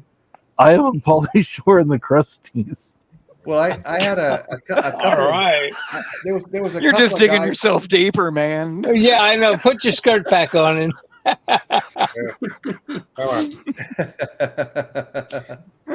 We're going to get into real good stuff. Yeah, Weird Al's all right. Oh man. Oh yeah, he's great. The others from Family Ties. I mean, I have all the hits. No, I actually bought this at a record store. It was like up on the walls, like 99 cents. I go, I need that just as a conversation piece. Right. My wife's like, what did you buy that for? Just because. Motley crud. Michael loves Motley. Michael loves Motley. I know he does. He loves it when the band starts playing over the speakers before anybody touches their instruments. No. Tommy Lee is just that good of a drummer that his drums anticipate what he's going to play. Right. Okay, let me see. I still have a couple more pictures I'd like to show. I don't know if I showed that one yet. I love this with the bow, Mm-hmm.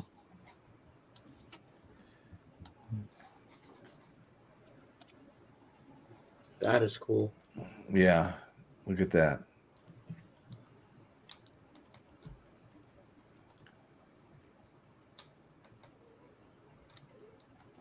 What did I do with it? Some young fellas right there. Yeah. Real quick, you look at Bonham's drum kits. You keep seeing them with just one bass drum. And I knew that, but for years my friends would argue, no, he's got a double bass. Listen to how fast he is. But he was doing triplets with the single pedal, which was that blows my mind. Oh yeah. Okay, so Led Zeppelin was recorded in 1968, as was Led Zeppelin II, I might add, at the Olympic Studio in London. The entire album took between 30 and 35 hours. I have 2 different versions. I've heard 30, I've heard 35 or 36. I just say 30 to 35. I don't know if anybody knows for sure. In November of 68, Jimmy Page travels to New York with Peter Grant, armed with the master tapes of the group's first album. Okay. Attorney Steve Weiss met with Page and Grant. Many British acts would find a welcoming home at Atlantic. They gave all these old British acts, they became the record label for them. Led Zeppelin was a great signing for us, Erdogan reflected. Oh, yeah, they were. We were basically known as an R&B pioneer label, but rock and roll is a direct outgrowth from the blues and rhythm and blues. Forging an alliance with manager Peter Grant, Erdogan made a conscious effort, we talked about this a moment ago, not to interfere with the creative side of Zeppelin. He just let them do their own thing. And Jimmy Page already was successful from his work as a studio musician and with the Yardbirds. He'd paid for all I mentioned this already, paid for all the studio time and the recording and stuff like that, to keep from being under the thumb of anybody's label. He wanted control because he knew what these guys could be like. Not a Met, though. Those were good people. And he had a great manager, too, Peter Grant. He really he was the fifth member of the band, really looked out for him. Make sure nobody could take advantage of him. I agree. Groovy Lisa, Motley Crue has had some good songs. And they did, I enjoyed their songs back in the MTV video days, Dr. Feelgood and some of those albums. My daughter was a cheerleader at the high school, and the stand that you stand on to cheer, she had the album cover painted on both sides of it, Dr. Feelgood album cover. I was surprised they didn't make her get rid of it. So anyway, Led Zeppelin, the band's debut album. This is the debut album, Led Zeppelin I. And as I said, they were already doing some of these songs as the new Yardbirds. I think that saved them a little bit of time in the studio. But we've got Good Times, Bad Times. That's one of my favorite songs. Babe, I'm Gonna Leave You. Guess what? That's another of my favorite songs. It's funny how you can have so many favorite songs here. Yeah. Hey, hold on one second. I gotta go. I'm gonna make myself big for a second because we're gonna talk about a few of these songs here. You've got Good Times, Bad Times. Okay, Babe, I'm Gonna Leave You. Very bluesy. You Shook Me. I like that song too. Dazed and Confused. I think Dazed and Confused is an awesome song. It really is. Yeah. And Your Time Is Gonna Come. I mean, I love every one of these songs. I caught myself not too long ago saying this was my favorite album. In fact, the high school I went to in Las Vegas, which was a high school, trade school, junior college all wrapped into one, so we were there with much older guys too.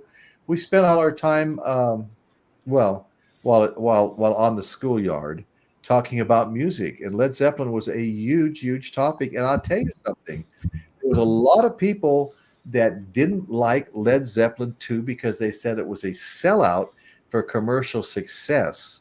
This was the holy grail to them, Led Zeppelin I, because it was raw and gritty, and they didn't care about singles. They just wanted to make their music, do it their way. Yes, there's blues covers, but Led Zeppelin, like some of the other bands, but nobody does it better, they make every song they remake their own. That's just how damn good they are. They're so different, and they're so creative, they're so talented. It's just always better than whatever came before them, which was good, but they were just better. So anyway, like I said, a lot of people didn't like Led Zeppelin II initially just because they thought they were selling out for commercial success with singles like, Whole Lot of Love. So anyway, Your Time Is Gonna Come, Black Mountain Side, Communications Breakdown. That's one of my favorites on here too. I really like I Can't Quit You, Baby, and How Many More Times. You know what? I'm going to be back to saying this might be my favorite album. Black Mountain Side. This is a absolutely great album. Absolutely Royce, great. Every song. Yeah. The people you were saying that were selling out for Led Zeppelin II. Yeah. So is this how far back we're going to drag the phrase money grab? We hear it so often today, and Money a lot of people accuse it all over the place. But just goes to show times they aren't a changing. Yeah, money grabs, right. Right. So Led Zeppelin, the band's debut album, was released in the U.S. on January 12th, 1969. I think it was in September. 1 and 2 were released in the same year, both in 69. I think it was September 2 was released, okay? Coinciding with the band's first headlining U.S. concert tour, okay? It was to peak at number 10 on the U.S. chart, number 6 on the U.K. chart. 15.8 million copies of Led Zeppelin I were sold. Now, believe it or not, Led Zeppelin never had a number 1 song on the charts. Fans liked Zeppelin's first album for its unique sound, which combined acoustic folk, hippie, mysticism, power chords with high volume and distortion. See, that's one of the things I don't get when people cut up Zeppelin 3. They had acoustic stuff all the way from the beginning. Yeah. Hey, wait a minute, everybody. Wait a minute. Steve Midtham's here. Everybody say hi to my good buddy, Steve Midtham. Hello, Steve. Hey, Steve. I named my cat after you. My oldest cat, real quick, I'm sorry. My first cat, he's a little bit old. When we got him, we found him in a ditch, and he was so young that we couldn't tell if he was a male or female. Now, my girlfriend loves Stevie Nicks, and I love Stevie Ray Vaughan, so we just named him Stevie. Yeah. There you go. Just cover all the bases. Cover all the bases. That worked out great, man. Yeah, Steve Midtham and I go back as far as Caitlin and I go back, and Bill Kay goes back, and so many others. We go back almost 4 years. And Steve was on a show with us, and our good friend Robbie Detroit, Tiger Man Vinyl. If you want to know about Elvis, go to Robbie Detroit's Tiger Man Vinyl. Robbie's dad worked for Elvis, and Robbie has his dad's collection, and his show is all about Elvis. So yeah, he's got all his dad's stuff. Michael Nolan, on a purely emotional level, Led Zeppelin I is my favorite too, Royce. Yeah, it's just such a great album. I mean, it's hard to improve on perfection. First album was a comfort album for me during high school. Also, 3, physical graffiti and presence. You know, that's cool, Eric. Somebody said something a minute ago about Led Zeppelin 3. Oh, it was Chris Elliott. I just wanted you to know that Zeppelin 1 and 2 came out while I was in high school, 1969. 1970, I think I was a senior in high school. Damn, you're old. I know. And Led Zeppelin 3 came out. And when Led Zeppelin 3 came out, it was hard pressed to find any of my Led Zeppelin fan friends that liked it. It was Led Zeppelin. I rushed right out the first day I heard it was available and bought the 8-track, But I'd tell them, hey, I got Led Zeppelin 3, man. Have you heard it yet? Oh, yeah, I can't stand it. What? I don't like it. It's just too different. I will tell you right now, I was the only one out of all my Led Zeppelin fan friends, let me put it that way, that liked Led Zeppelin 3. And it was only because the first time I heard it, I didn't like it. But God damn it, I spent $3 or $4 on this. I'm going to listen to it. So I put it in my 8-track when I drove to school. I put it in my 8-track and I drove home. And just like the rest of my friends, we'd go ahead and eat dinner, go home and eat dinner, and then go meet up and get high or something, and listen to music. And it didn't take me long at all before I loved Led Zeppelin 3 also. And you know what? It's 7 times platinum now, okay? So a lot of people would argue about me that it wasn't a great album to begin with, but a lot of people weren't there and heard what I heard from all my friends who were all Zeppelin fans. So anyway, 3 came out. And it was a little while before 4 came out. I think 3 was out in 70. I don't think 4 came out till I think 73, 73 or 4. I was already married when 4 came out. T for One just might have everything. T for One, that's on Presence, right? Yes. Yeah. T for one. I did a show recently about the day Elvis Presley met Led Zeppelin. They both had the same management company handling their concerts, their tours, I should say. And so Led Zeppelin were given, tickets to see Elvis, and also an invite to come backstage and talk to Elvis. So they were all backstage, and we're talking about Bonham and Elvis were talking about cars. Everybody was talking about music. John Paul Jones wasn't there, but Peter Grant was there. I don't know why. I guess John Paul Jones wasn't quite the Elvis fan the rest of them were. So they were talking about everything, and Jimmy Page told Elvis, "Well, we hardly ever do sound checks, but when we do, all we play is Elvis Presley." And Elvis got a kick out of that. So the story went on. Elvis got an autograph. He said it was for Lisa Marie, and the meeting went on for, I don't know, if I remember right, maybe an hour and a half. And when Led Zeppelin was walking down to get in the elevator and leave that floor, Elvis swung around the door jamb and "Hey, Robert!" And he started singing a song to him. And he'd sing a verse, and Robert would sing it back. Then Elvis would sing the next verse, and Robert would sing the following verse. And Robert said they all just started bawling. They were just crying right out. It was such an emotional thing.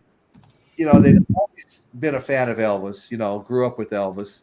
Loved his songs from the time they were young, and to be singing back and forth in the hallway with him, they all got so emotional.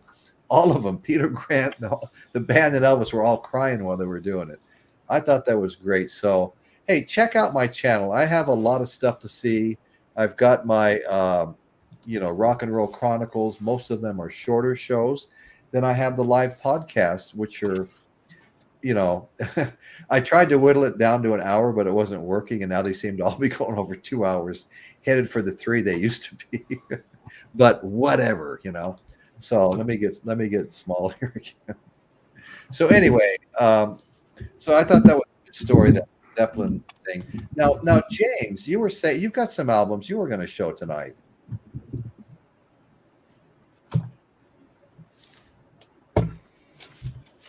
There we have Led Zeppelin 1. This is a remaster, as you can see here. Yeah. Not showing up okay? Yeah. No, it's showing up perfectly. Yes. I got this on that Canadian Amazon because for my birthday, Dave had given me a $100 gift card. So I was looking for some music. And this was usually these things go for 30 or 40 bucks on there. And I said, you know what? Yeah. This was on sale for 25 bucks. I'm like, hell yeah, I'm going for it. Oh no, that's a bargain. Yeah. Absolutely. And when I listened to this and I heard Good Times, Bad Times, again, on vinyl for the first time, because I've only heard it on CD. Okay. And I heard that boom, boom, boom, boom with the bass. I was like, oh, this sounds great in my headphones. I had it cranked up loud, and I was just rocking out. And I loved How Many More Times. That start with the bass and it goes bow, down, down, down, down, down. Yeah. I know what I'm going to be doing after the show. I'm going to be listening to Led Zeppelin 1 again. Oh, it's great. Yeah. And then Wasega George gave me this a couple years back, Led Zeppelin 4. And it's got my favorite songs on here. You got Stairway to Heaven. You got Misty Mountain Hop. I love that album. Of course, my favorite song on here is When the Levee Breaks. Yeah. Oh, love that. Love that song, James. In fact, Alison Krauss and Robert Plant just 2-3 weeks ago did an extended version of that, 3 times longer than normal. And it was just out of this world. Absolutely loved it. Oh, yeah. They're classics. John Paul Jones told a story about how Elvis liked his cheap Mickey Mouse watch. Elvis traded his expensive Rolex or something like it for it. That's a great story. And then 25 years later, Dred Zeppelin was born. Oh, Dred Zeppelin. Yes, that's right. That's right. Or how about Zepparilla? I heard that one too. Yeah, that's an all girl Led Zeppelin cover band. I've been wanting to see them.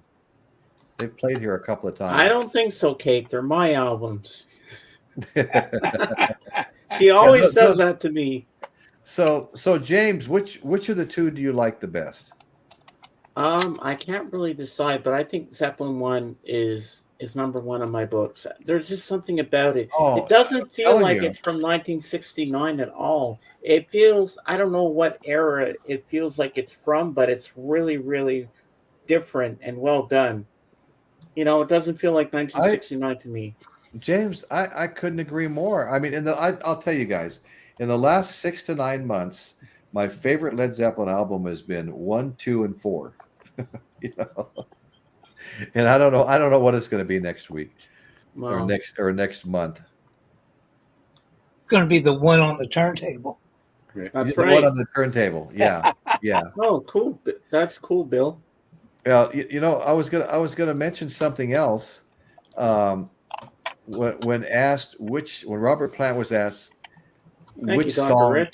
which song is of theirs, Led Zeppelin's, is most like a Elvis song, he said "Hot Dog" from In Through the Outdoor, and it reminded me when I listened to it recently that Robert Plant was imitating Elvis's voice singing parts of it. So check out "Hot Dog" on In Through the Outdoor. It's a great song, and Robert Plant does a great Elvis. My Elvis really kind of sucks, but I threw some one-liners in there. When I did that show a couple of weeks ago, it's like, I may not be Led Zeppelin, but I can still pack them in. Hey, Roy. Your Elvis is all shook up. I'm all shook up. Thank you. I did a video on the San Andreas Fault, which is about 45 miles from where I live, and I went out and visited the restaurant. We used to have a motorcycle ride out there. There'd be a car show and everything. Great place to eat. I mean, great. But you do walk in. There's like 1,000 branding irons hanging from the ceiling. It's a very Western. You're eating in the dining room, and there's a great big bar there. And everybody at the bar is wearing a cowboy hat, Lee jeans. I mean, they're all ranchers. They're all ranchers and ranch hands that work out there, and that is their life. And it was the most monitored place in the world for earthquakes because it's the San Andreas Fault. And they say the ground shakes out there. It may be just a little bit every single day. Okay. And it's true. And we talked about it when I was out there with some of the people. And they've got all kinds of monitoring equipment out there now. They no longer have the scientists running it because now it's all, internet and stuff like that. But Didn't that place used to be 44 miles away? 44? I don't know. Might have been. Yeah. No. When I got there, I stopped at the bridge where you cross a little creek to go into Parkfield, and it was where the Pacific Plate and the other plate collided right below that bridge. Atlantic. The bridge had a little dog leg in it, and I started out my little tours of famous places videos with, today I'm all shook up. I was going to be talking about the earthquake. And at the end of the video, I started, I was pretending like we were having an earthquake, and I was shaking my camera all around. I was yelling to my wife, and finally I calmed down and say, just kidding. It was actually a live one. We got the witness on Rachel's the other morning. No kidding. Yeah, Rob, all of a sudden everything started shaking in the apartment while we were watching. Like, whoa. Hey, speaking of shaking, little quick story about this song, You Shook Me. Okay. Because their version on Led Zeppelin I was somewhat contentious to Jeff Beck, as he had just recorded it for his Truth album. But there's a thing here I didn't know. It says, recording Jeff Beck's version, John Paul Jones played the organ for it. And he also played bass on Beck's Bolero and Happening 10 Times Years Ago from the Yardbirds, another early connection of Jimmy Page and John Paul Jones. Yeah. But totally. Beck put it out just before Zeppelin did, and they all knew it, but he put it out anyways. Or Zeppelin put it out anyways and kind of upstaged his version. Where have I heard that before? But John Paul Jones played the same organ line in Jeff Beck's version that he eventually did with Led Zeppelin's version. Wow. I like this comment by Eric Schultz here too. I'm sorry, go ahead. I was just gonna say, I think Robert Plant's voice, along with Jimmy Page's slide guitar on that song, is perfection. Yeah. Oh no! You know, before the Yeah. Doors. Well, no, not before the Doors. I'm sorry, but No. That's good stuff. Hey, Mark Morgan, how are you? Thanks for joining us. Donovan assembled Led Zeppelin. I never heard that before. But anyway, that's interesting. If you have more you want to say on that, go ahead. I'd love to hear. Love to hear it. Donovan assembled Led Zeppelin. James Watson's Eric. I should. Okay. Saw that. I am Hopfrog. Dave. A lot of people look for Kashmir to be on side 2 of Led Zeppelin 4, but Fast Times at Ridgemont High lied to all of us. Yeah. That's great. They got everybody to look. That's great. Spicoli strikes again. Yeah, Eric, you're right about parallelogram. Yeah. Okay, first Led Zeppelin. Yeah, no, Led Zeppelin 1, fantastic.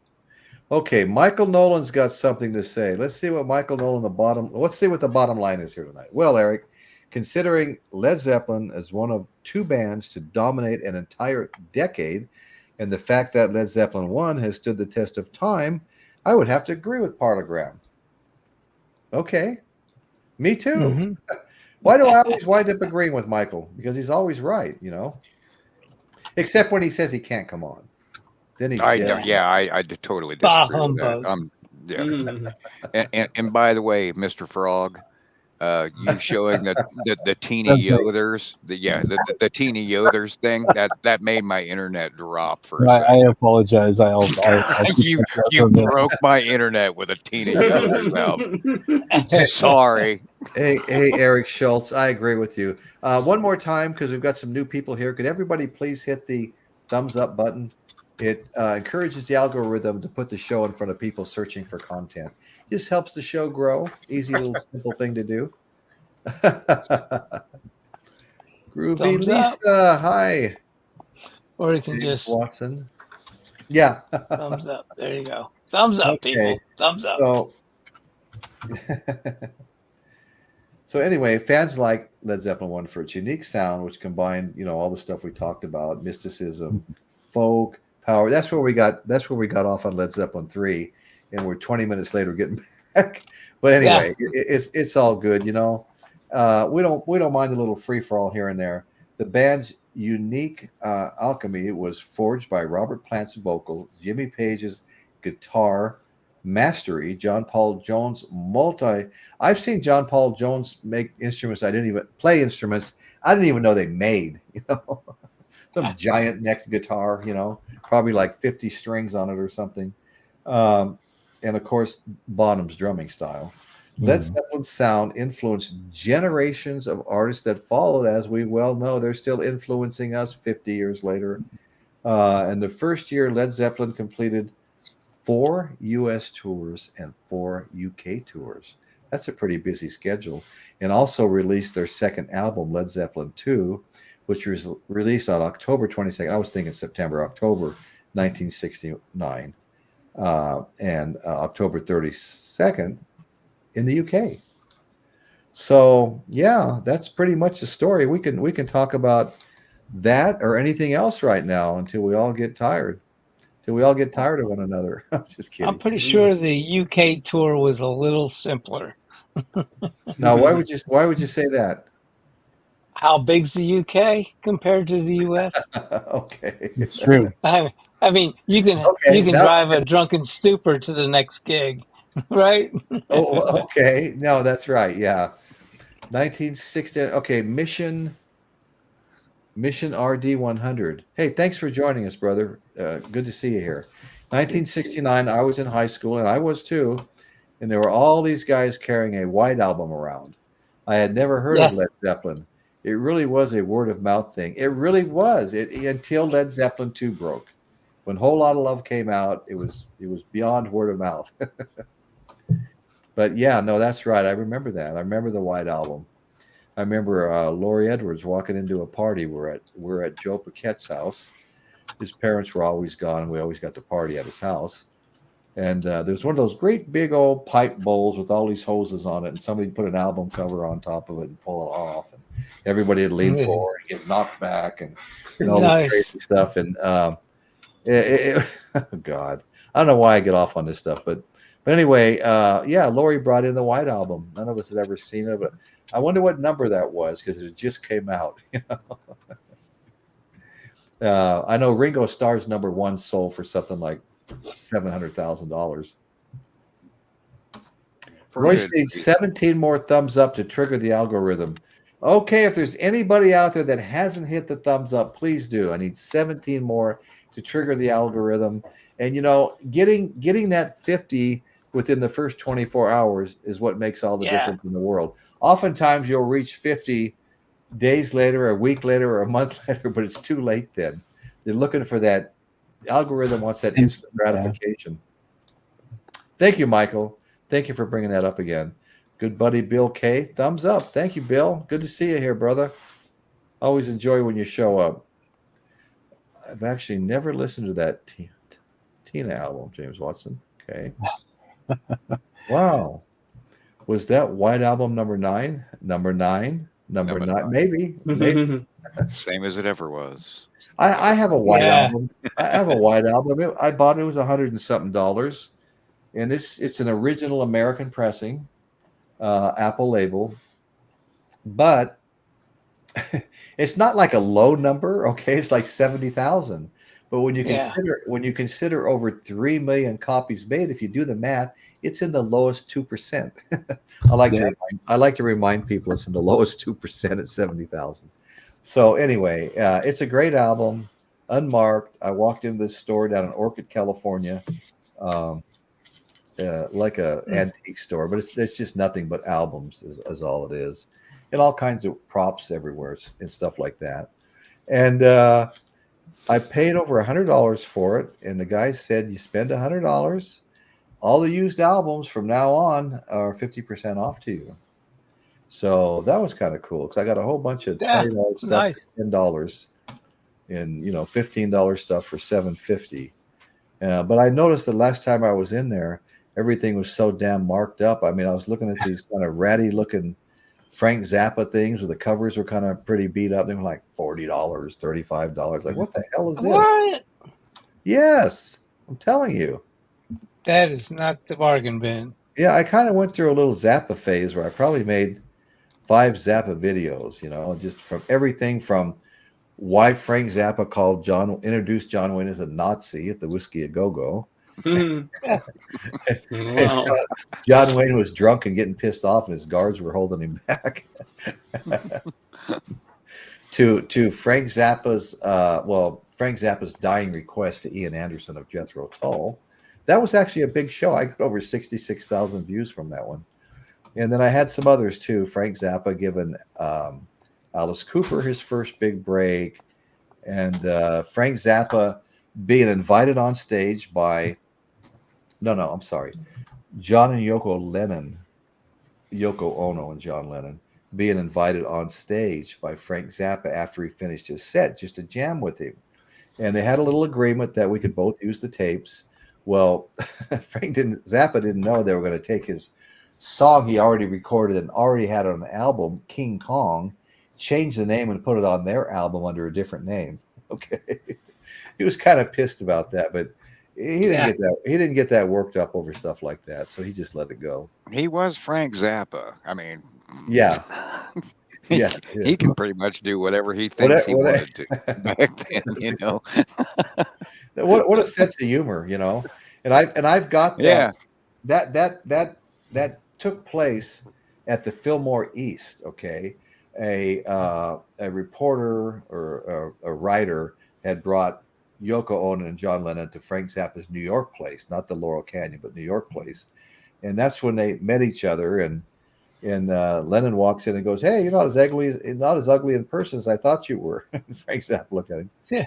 Okay, he's got a pretty good sense of humor too, you know.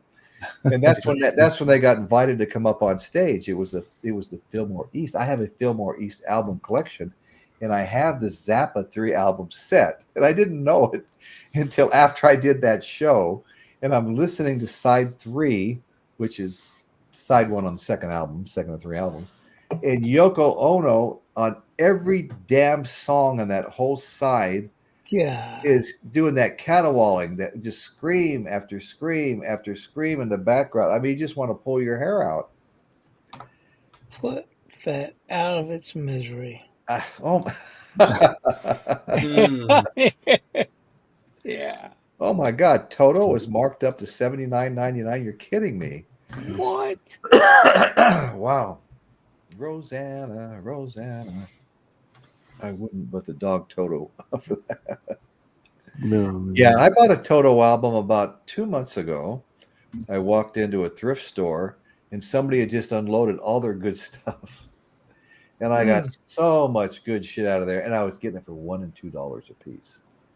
That's the way to do it. I have no odds of that happening to me. I'll tell you what, there wasn't everything I bought. The vinyl looked like it'd never been played. It was just pristine.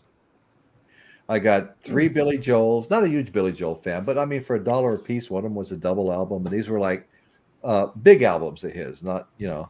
And so I got 3 Billy Joel albums. I got that Toto. There were 5 or 6 other things, and I let some stuff go. I didn't want to buy them all, and then I went back, and they were all gone. Yeah. Then I wished I'd bought them all. You don't get that opportunity very often. No. Okay. The bottom line: with a simple thumbs up, you too can prevent forest fires. You know, that's a good point, Michael. Thanks you for bringing that up. Thank you. Hey, Michael, did I tell you on my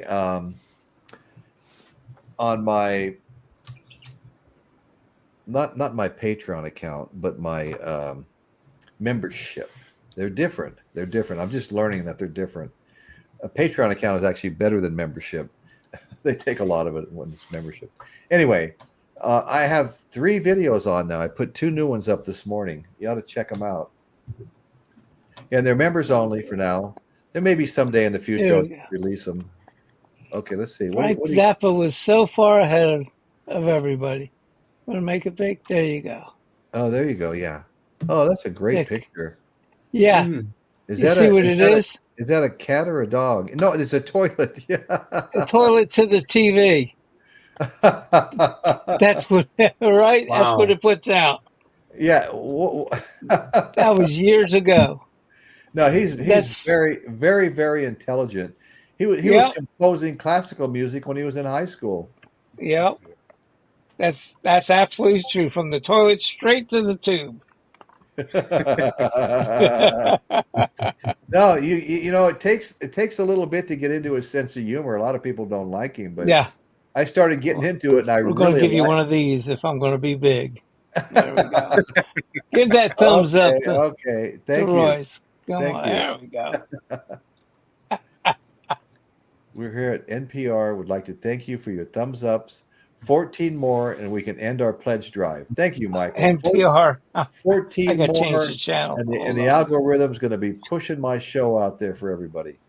I didn't know Jimmy Page was such a fashion nerd until I read his anthology book.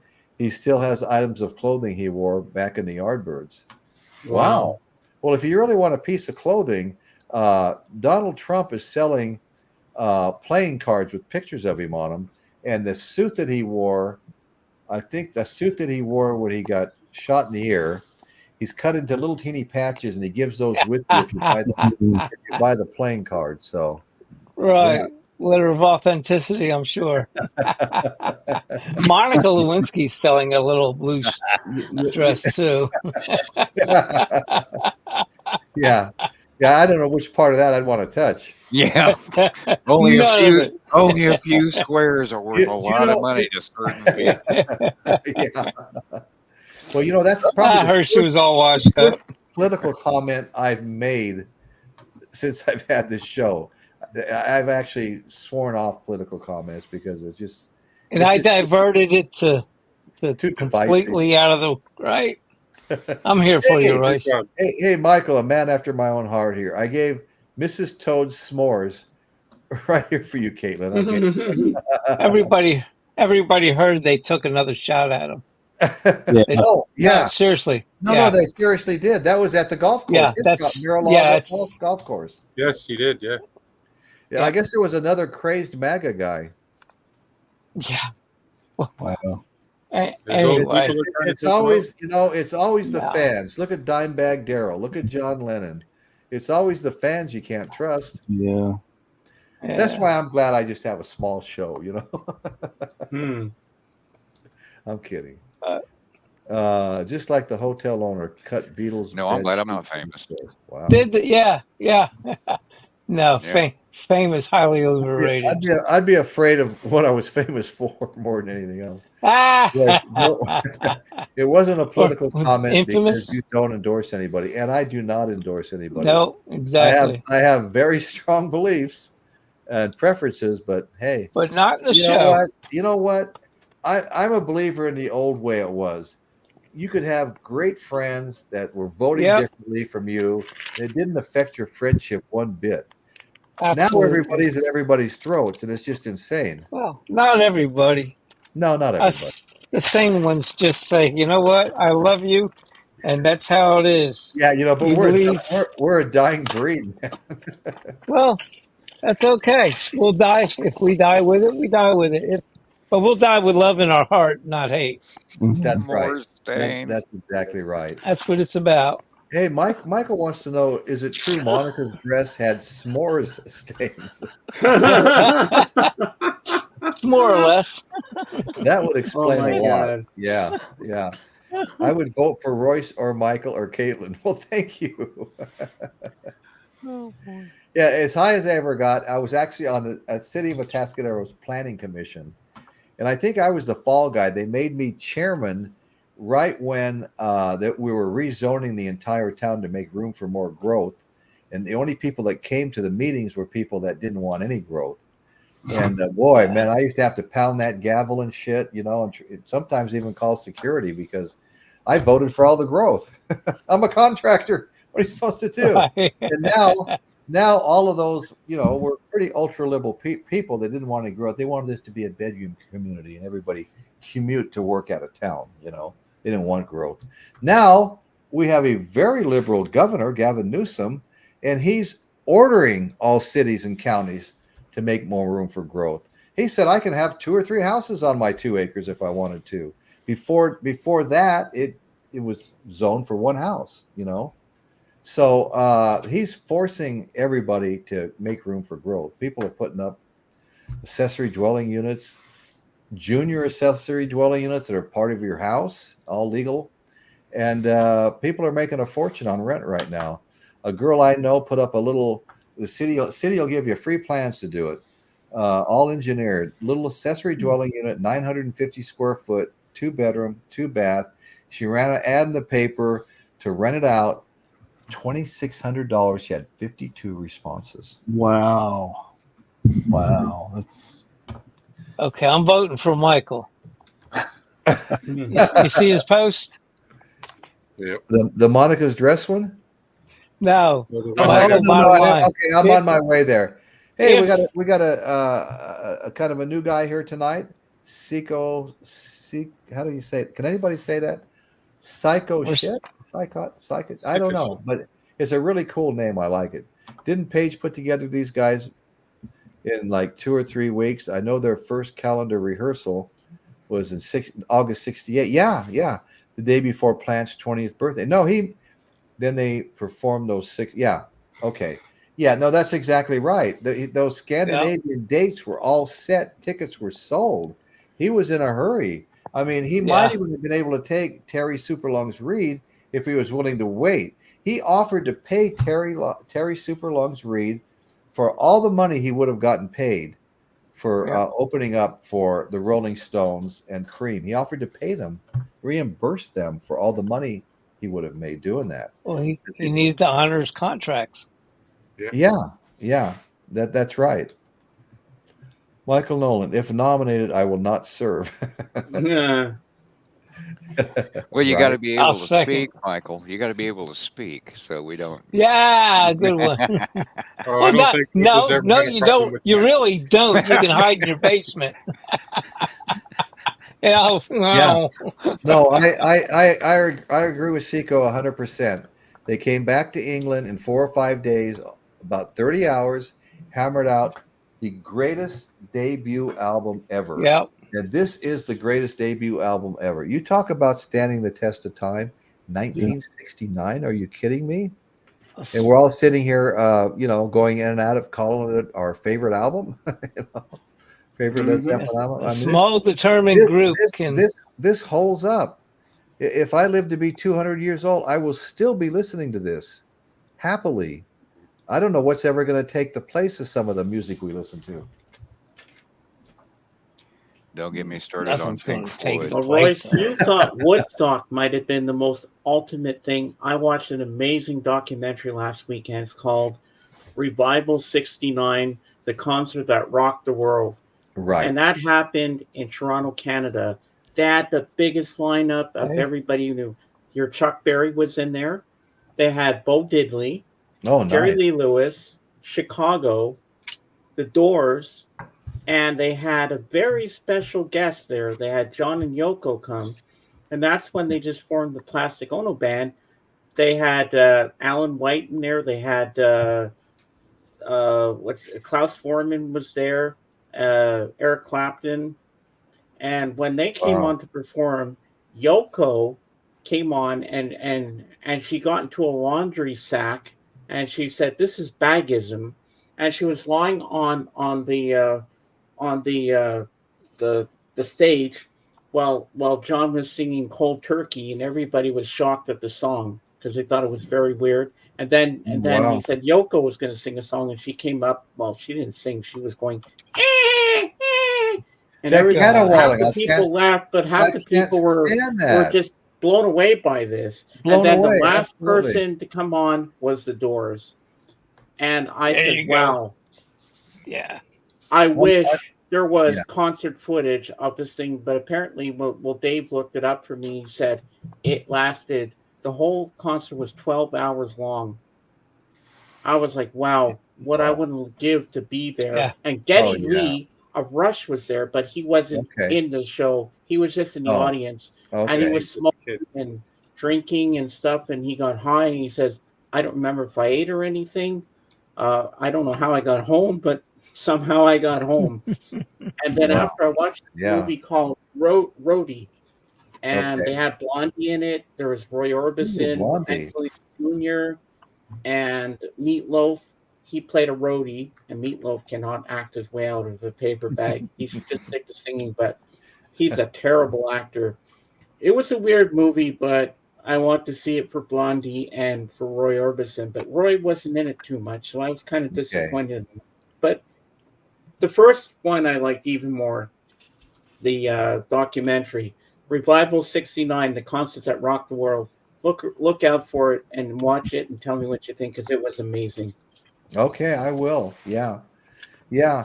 Well, I wanted to say one thing. Okay, thanks, James. I appreciate you, bringing all Yeah. that up. Thank you. No problem. Dan Goucher, yes, I have cut down trees I didn't want to cut down. I have some to cut down now. I live up here. It's like an oak forest, and I only had 2 oak trees on my property when I bought it, some big ones, and now I probably have over 20. And Wow. they're always sprouting up right next to my vinyl fencing, and the trunks are eventually going to be pushing the fence over. I should nip them in the bud, and I always wait too long. Yeah. And then I have a bigger tree to cut down and haul off too. Well, it's better that they're leaning against your vinyl fencing than leaning on your vinyl records. That's true. Amen. Right. Okay. Freaking on. Cycle shit. Okay. Yeah, no, that's exactly right. That's how I felt. Michael, thank you. Groovy Lisa. Eric Schultz. You know, and I wanted to mention, James, I absolutely love the Doors myself. I'm a huge Doors fan. Oh, me too. And I was so jealous that you had L.A. Woman today. And I know they got a hybrid copy of it out now. And who did I watch comparing that the other day? The new copy to the 45 RPM copy, another new copy, and the original. And the conclusion on this guy who I was watching was maybe the original is the best of all. I don't know that 45. I haven't heard anything. Hey, do you guys like the reissues for Led Zeppelin, like the Led Zeppelin I here?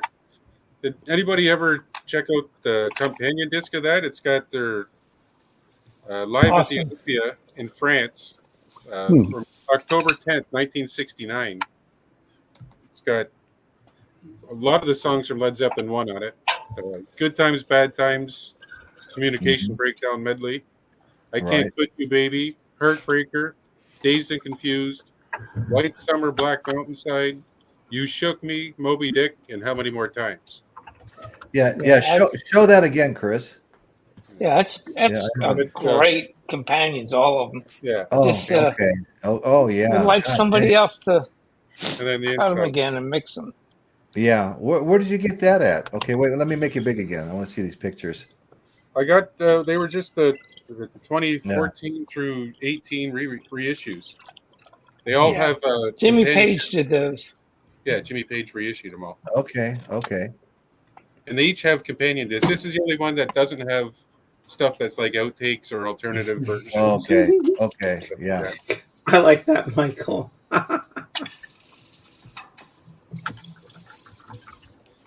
The Isle of Wight. Okay. Wow. That's sad. Okay, you can make me small Okay, again. yeah, make it small again. Yeah. I'm always slow to get that done. Dan Goucher, we're still waiting for what that is, but I won't do that. What's the that from Meatloaf? Yeah. Oak tree usually. I don't know, but I know I won't do it. We'll give up. Yep. Yeah. Right. See, that's the We'll keep Yoko in a sack without a microphone. I love that. That's got to be worth it to everybody.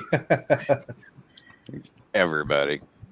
Not like last week's show where that one guy got really offended about Michael talking. Oh, yeah.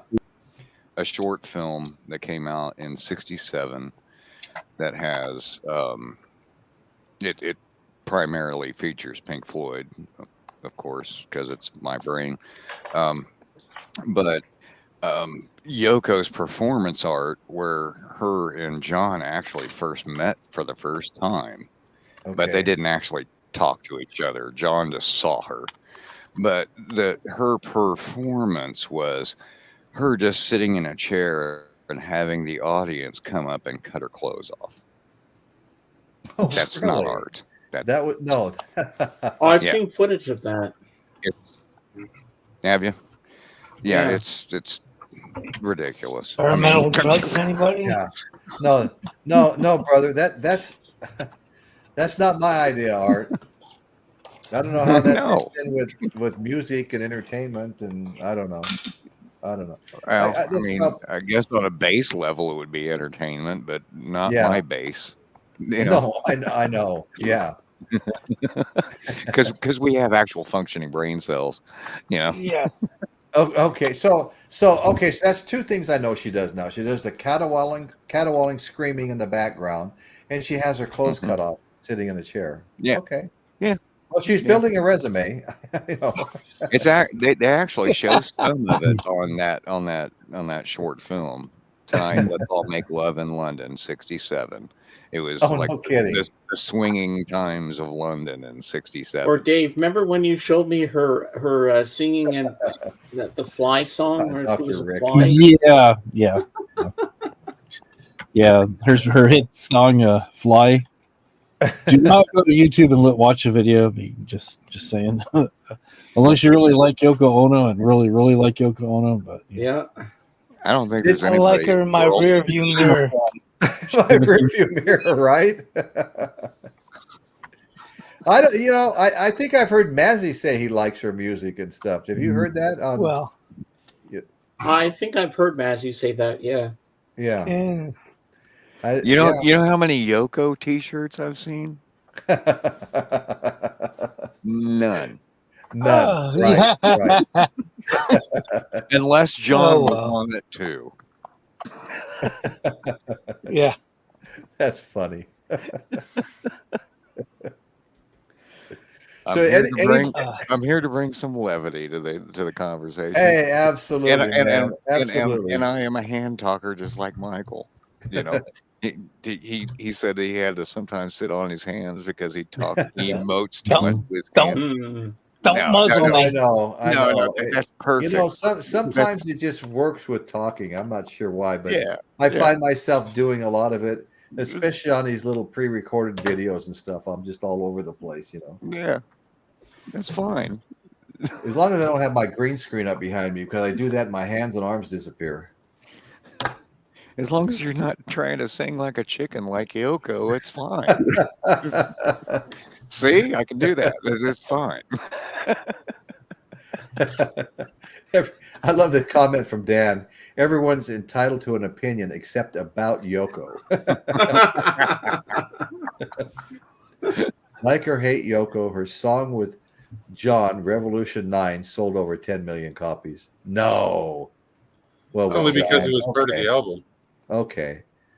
Well, if she had done that as a solo, we all know where it would have, it would have tanked. At least was it a single, James, or was it just like as part of the album? That Revolution 9 is on the White Album. Yeah, that's what I mean. I was 16 when I first heard that song, and I thought it was I said, what am I hearing? And then all of a sudden, out of nowhere, in the middle of the song, you hear Yoko saying, "We can be naked." I'm like, okay, what is this weird thing? Yeah, I don't know. That's the only song in the White Album they can completely eliminate, and it'd be just as good or better. Right. Right. Probably better. Yeah. Probably better. Yeah. Number 9. What is real art? A, Yoko in a chair, or B, a baby's arm holding an apple. We'll be grading on a curve. C. Thanks. I got white punks on dope in my head now. Thank you, Michael. Bill K says Rachel has a Yoko Ono t-shirt, maybe the only one he's ever seen. Wow. Oh no, that's what you want from life. Different tube songs, same band, but yeah. Well, have we degenerated into the picking on one poor soul? Yeah, that's terrible. Yeah. Well, I know what I'm getting Michael Nolan for Christmas now. Yoko Ono t-shirt. What a pal! What a pal! Just an endless loop of her going. Well, that's exactly right. I hope everybody's seen the video of Chuck Berry, John Lennon, and Yoko. Oh, I've seen that. And when she starts doing that, it just shocked the hell out of you. And if you see his face, you'll just die. Oh my God! Oh, we had some guys that would. They didn't sing very well. They'd all do karaoke and stuff, and they thought they could sing, and they thought they sounded just like Yoko Ono. And one night, this guy has his radio cranked up, and he's singing along. I forget what he's singing with, Whitney Houston or somebody. So I'm at one end of the shop. I can run over and go, "Are you okay? You okay?" He's all, "Yeah." I go, "I thought you got hurt because I heard you screaming all the way back over there." Thought you're stroking out, huh? Yeah, he wasn't too happy about that. So yeah. That's great. You know, I had my own karaoke business for 15 years. Oh, you did? Yeah, I had my own karaoke there we business go. for 15 years. Nice. And the first actual spit take that I ever did was this guy walks into the bar. His name's Cowboy. Of course, he's got the 10-gallon on. He's got the boots. He's got the belt buckle bigger than his head. Right. And he comes in there and he goes, "I'm going to knock your socks off, buddy. You got to let me sing next." I was like, "All right, I want to see this." So he starts to sing, what's the song?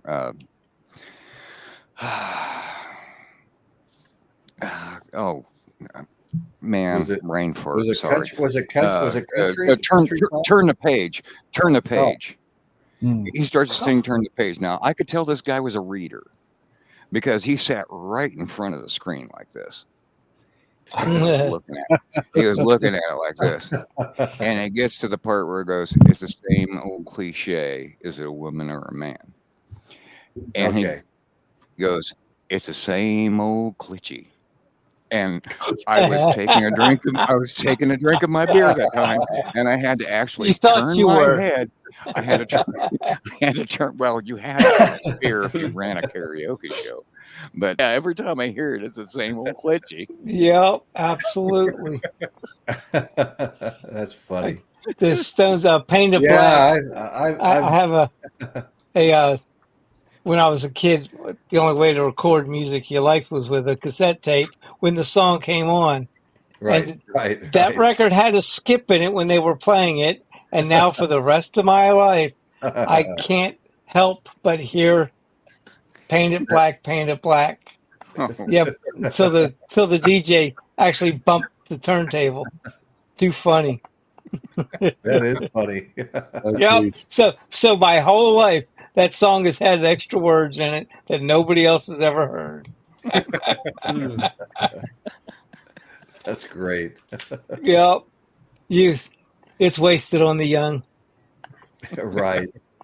Okay, well, guys, I think we're going to wrap up now. I want to thank my panel. I really appreciate you guys all coming up and helping me out here and making it a better show. And I want to thank all my friends in the chat. Chat really makes the show. You're always appreciated. Everybody that shows up and watches the show, man, I love you all. Keep coming back. We appreciate you. Love putting your comments up for everybody to see and discussing them a bit when we can. And so thank you all so much. And that's what's going on at Royce's show tonight. Good night, everybody. See you next week, hopefully. Thank you so much. Good to visit with everybody. And God bless.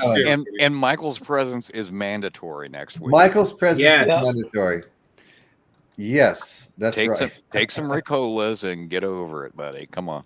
Good night, guys. Everybody. Have a great night. Good night, everybody. all. Thank you so much. Take care.